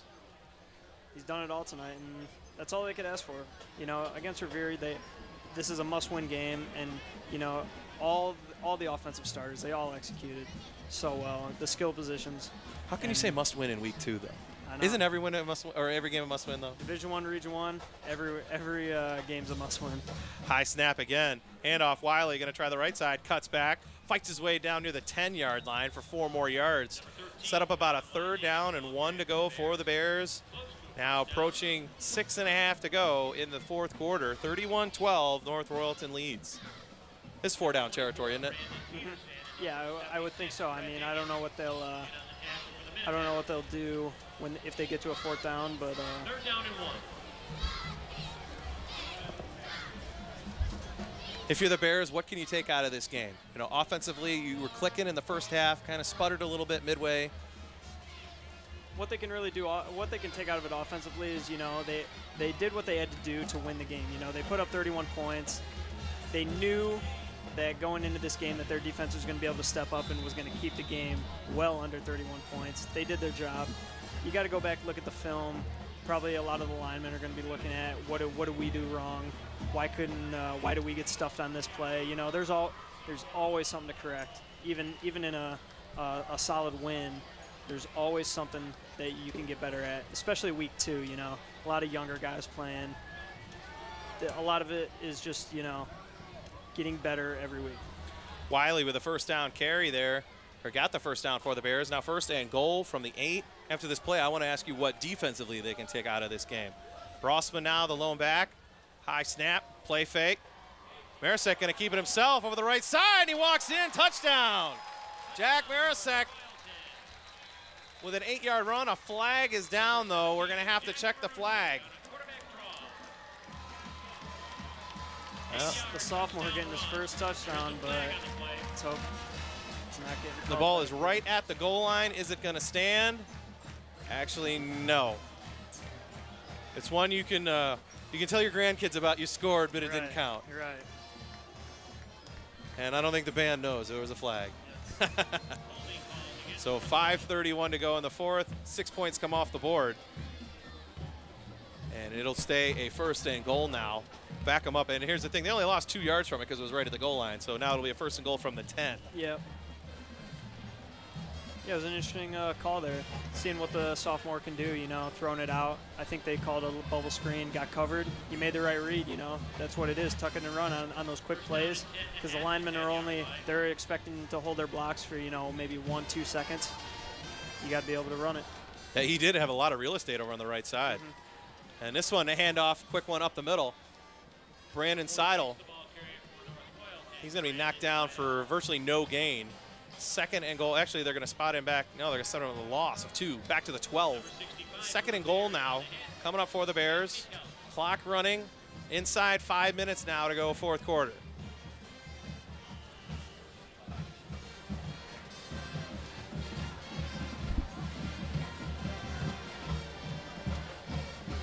Rossman, the lone back, gets the handoff. Going to try the left side. Cuts in the middle. Slams right into a defender. And he delivers the blow down to the 5-yard line. Tough run by Andrew Rossman. Got him 8 yards. Yeah, one thing I noticed is he's running the ball, you know, with a purpose. He's running the ball so hard. He's delivering the hits, and I love seeing that in any kind of running back. That was like Larry Zonka-esque. Yeah. Andrew Rossman, that was a very, very strong, impressive run. He goes 5'11", 170, the junior running back, and he put his head down, like, get off the tracks, my friend. You're in the way. Yep. Coaches gotta love seeing that. Just a purpose running the ball is what they like to call it. It's not like a guy tiptoeing out of bounds, avoiding a hit. Right. When the running back delivers the hit, you know, and you're the safety, what were you thinking, you know? Yeah, after that, you don't want to make a tackle on him anymore. Another injured Revere player down with 4:24 to go, 4th quarter, 31-12. North Royalton leads. Let's go back now. Okay, let's go to the Revere side first before we get back to North Royalton. If you're Revere, what can you take out of this game? You were in it most of the game. You were just close enough. The bounces didn't go your way. You had some big plays, just couldn't finish. So what can they take out of going into week 3? I think what really hurt them was just being disciplined. You know, I remember in the first half, a lot of, you know, false starts, holding penalties.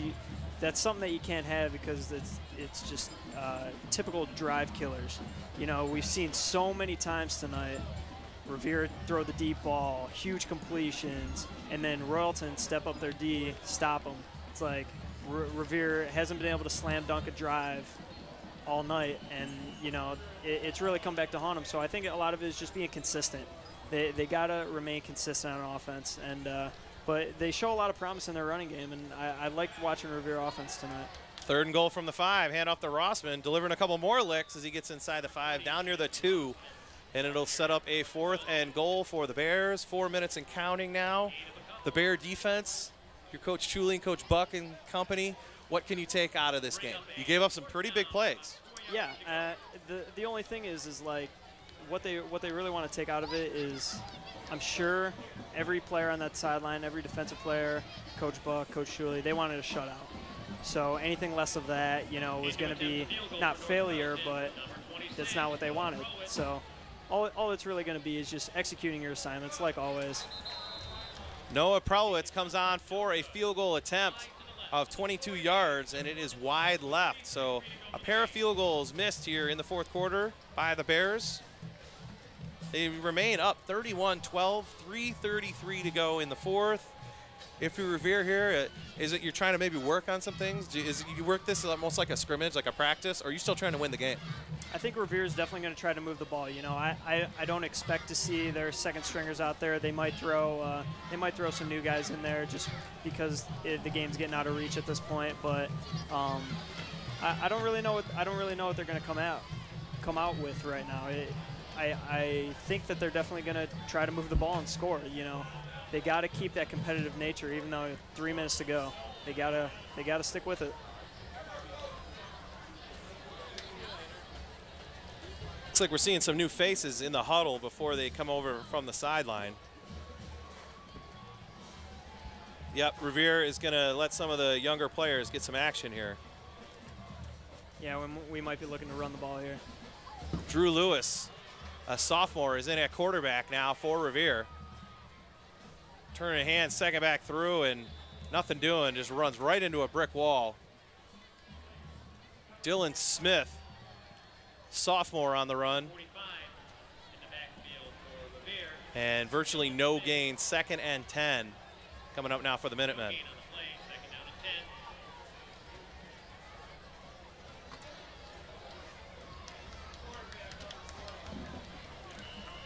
Now quarterbacking for Revere, number 12, Drew Lewis. Drew Lewis remains in, out of the eye.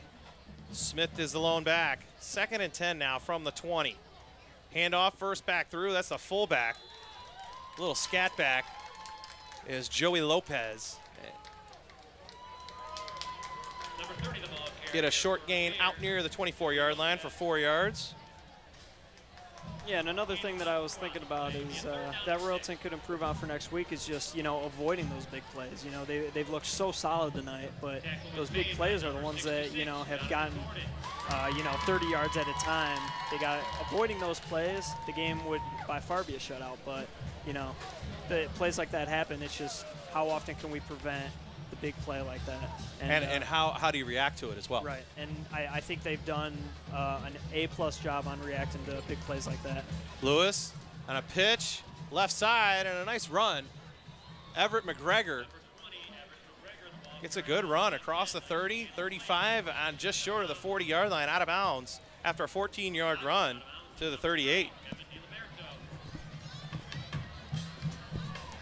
How much do the coaches put stock in this part of the game where some of the backups are in and the other team's moving the ball on them? I think this is honestly some of the coaches, it's a lot different being on the winning side of a game like this, because a coach on the winning side of this is probably got to be their favorite part about the game, is being able to get all their guys in to play in a Friday night football game. All the younger guys just getting the experience. On the other end, it's the same. You get the same feeling. You love being able to get the guys in. It's just you don't want to be able to. You want to be able to do it on your own terms. Nathan August on the carry there for the Minutemen. Short gain, and we're now approaching a minute and a half to go. August, a 5'11" sophomore. We're seeing a lot of younger players get some playing time, and that's what Coach Hine is doing here. The last 4 carries, all a different player for the Minutemen. Yeah, it's just all about getting experience, because it's, you know, coming out on a Friday night. It's a lot different than what they've been used to, you know, JV, freshman, middle school type football. Danny Dominic now is the deep back for the Minutemen. Takes the pitch, going to try the right side, and he's stuffed right at the 39-yard line. Big hit on the play by Brian Stepp, a 5'10" junior. Woo. You got to love plays like that. If you're a defensive coordinator, you see a backup linebacker come in and make a big hit like that. I'm sure Coach Buck is loving hits like that. Coach Buck is it? Oh, I love Coach Buck. Oh, yeah. I want to follow him around with a camera one day, or maybe even for a couple days. You get some good air with following him. With I want to start my own series. You know, you might have to. It's a reality show. Yeah, you might have to put a MA rating on that. But, a beat button. Yeah, right. A filter. Yeah. NC-17 maybe. Yeah, right. There we go.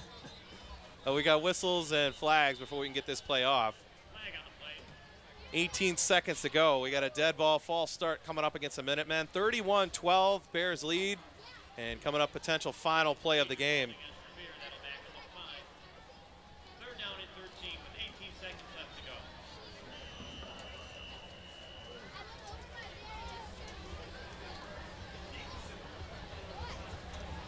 So the Bears are going to improve to 1-1 on the year. Let's see if the Minutemen are even going to try and get a playoff here. They're not. They're going to be content to let the clock run out. Looks like it's just going to run down. Yep, final score of this game. The brand new opening of Serpentini Chevrolet Stadium at Gibson Field is a positive one for the home faithful. The purple and white of the North Royalton Bears are winners tonight, 31-12 over Revere. 1-1, North Royalton improves to on the year. 0-2, Revere falls to. And John, what could you take out of this for both teams looking forward to week 3? Yeah, I mean, it's tough. You know, Revere's coming out. They're going to be 0-2 going into week 3. You're just focused on getting that first win. Sometimes it's like a monkey on your back. You're just trying to sneak a win in there any way you can. They're going to do anything they can to win. They're going to come out a hungry team next week. Royalton, always looking to improve, but they got to come out strong next week. Huge game. All right, and North Royalton now 1-1, a big win. They got back a tough loss last week. If you're going to pick a player of the game, is there any doubt who we would pick? It's got to be Carl Lent. I mean, he was the difference maker in this game. Some of his returns, and he was putting Royalton in field position. He was single-handedly, taking care of drives. He exhibited like Class A speed. You couldn't ask for more out of a running back. Carl Lent on the game. 3 catches for 32 yards, 11 rushes for 115 yards, and a pair of touchdowns. He started out North Royalton with 9:13 to go in the first, an 11-yard touchdown run, and then with 4:33 to go in the first, Austin Adams hauled in his only pass, but if you're going to do it, why not do it in an 80-yard bomb? Oh, yeah. 14-0 North Royalton, then with 3:45 to go in the half, Joe DeLuca banged a 31-yard field goal, and it was 17-0 North Royalton. With 1:05 to go in the half, Paul Gable had an 11-yard run to put Revere on the board. The extra point was no good, and it looked like Revere had all the momentum in the world going into the locker room until Carl Lent ran the kick back 62 yards, nearly broke at the distance, and put it right back in the Bears' hands. Yeah, definitely a momentum killer. It was awesome seeing Carl be able to do something like that. Great game by him. You can't take anything away from Revere, but just a great offensive performance by Royalton. Taranowski, Lent, Rossman, they just ran the ball. They executed well. You mentioned Rossman with 7 seconds to go in the half. He finished off that drive with a 6-yard run. 24-6 at the break, North Royalton. And then it looked like Revere had all the momentum in the world. A 66-yard run by Joe D'Amico, first play of the third quarter. Set him up inside the red zone, but a 4-and-out. And then it was the Carl Lent show again. 2 plays, he went 79 yards. Yeah. First hauled in a swing pass for 18 yards, and then a 61-yard run. He looked like he shot out of a cannon. Oh, yeah. With 9:30 to go in the third, it was 31-6 Bears. And then North Royalton gave up a touchdown with 2:05 to go on a 23-yard pass play, hauled in by Joe D'Amico. And it was 31-12 then, and that is our final score of the game. North Royalton improves to 1-1. Yep. 31-12. Carl Lent, our player of the game here on Ohio Sportsnet. John, I want to thank you again for joining me. Yeah, I look forward to awesome. it. I would love to have you every game if you're available. Hey, I would love to come back anytime. It was awesome. Join us again next Friday here on OhioSportsNet.tv as we travel down to Glen Oak to show you one of the top running backs in the state, maybe in the nation, in Briante Dunn, as they take on the Euclid Panthers. Tape delay, 11 o'clock here on OhioSportsNet.tv. And then the following week, join us again as the soccer schedule kicks back up in high gear. Tuesday, September 13th, we'll be at Medina for boys soccer as Strongsville takes on Medina. Wednesday, we'll be at Rocky River as the Avon Eagles in girls soccer take on Pat Hopkins' Rocky River Pirates with one of the top girls in the state of Ohio, Sarah Molina, for the Rocky River Pirates. That Friday night, then again, we will have these same North Royalton Bears traveling to Solon to take on the Solon Comets. Would love to see you again on the booth for that one, John. And then that Saturday, again, a boys soccer game. Amherst will travel to Strongsville. Check out ohiosportsnet.tv for the entire schedule, archives, everything. John, final thoughts here. Just a great win by Royalton. You know, it's crazy to say must win in week 2, but, you know, definitely was. And they got the job done. Revere, they looked really strong. I liked seeing what they could do, but just couldn't get it out. They got to come back. Oh, they don't want to go 0-3 next week, so they're gonna come out hungry. Don't forget, if you ever want to talk sports, you want to discuss tonight's game, do it all at jjhuddle.com for scores, recruiting updates, highlights, updates, everything. Talk sports here in Ohio high school, and especially the JJ Forum. So go to jjhuddle.com and get into the game. Final score again: North Royalton 31. Revere 12 for producer Steve Peters, cameraman Mike Dixon, and Keith Allen, and our special guest John Capadonna from North Royalton. I'm Kyle Goodwin saying good night from Ohio Sportsnet.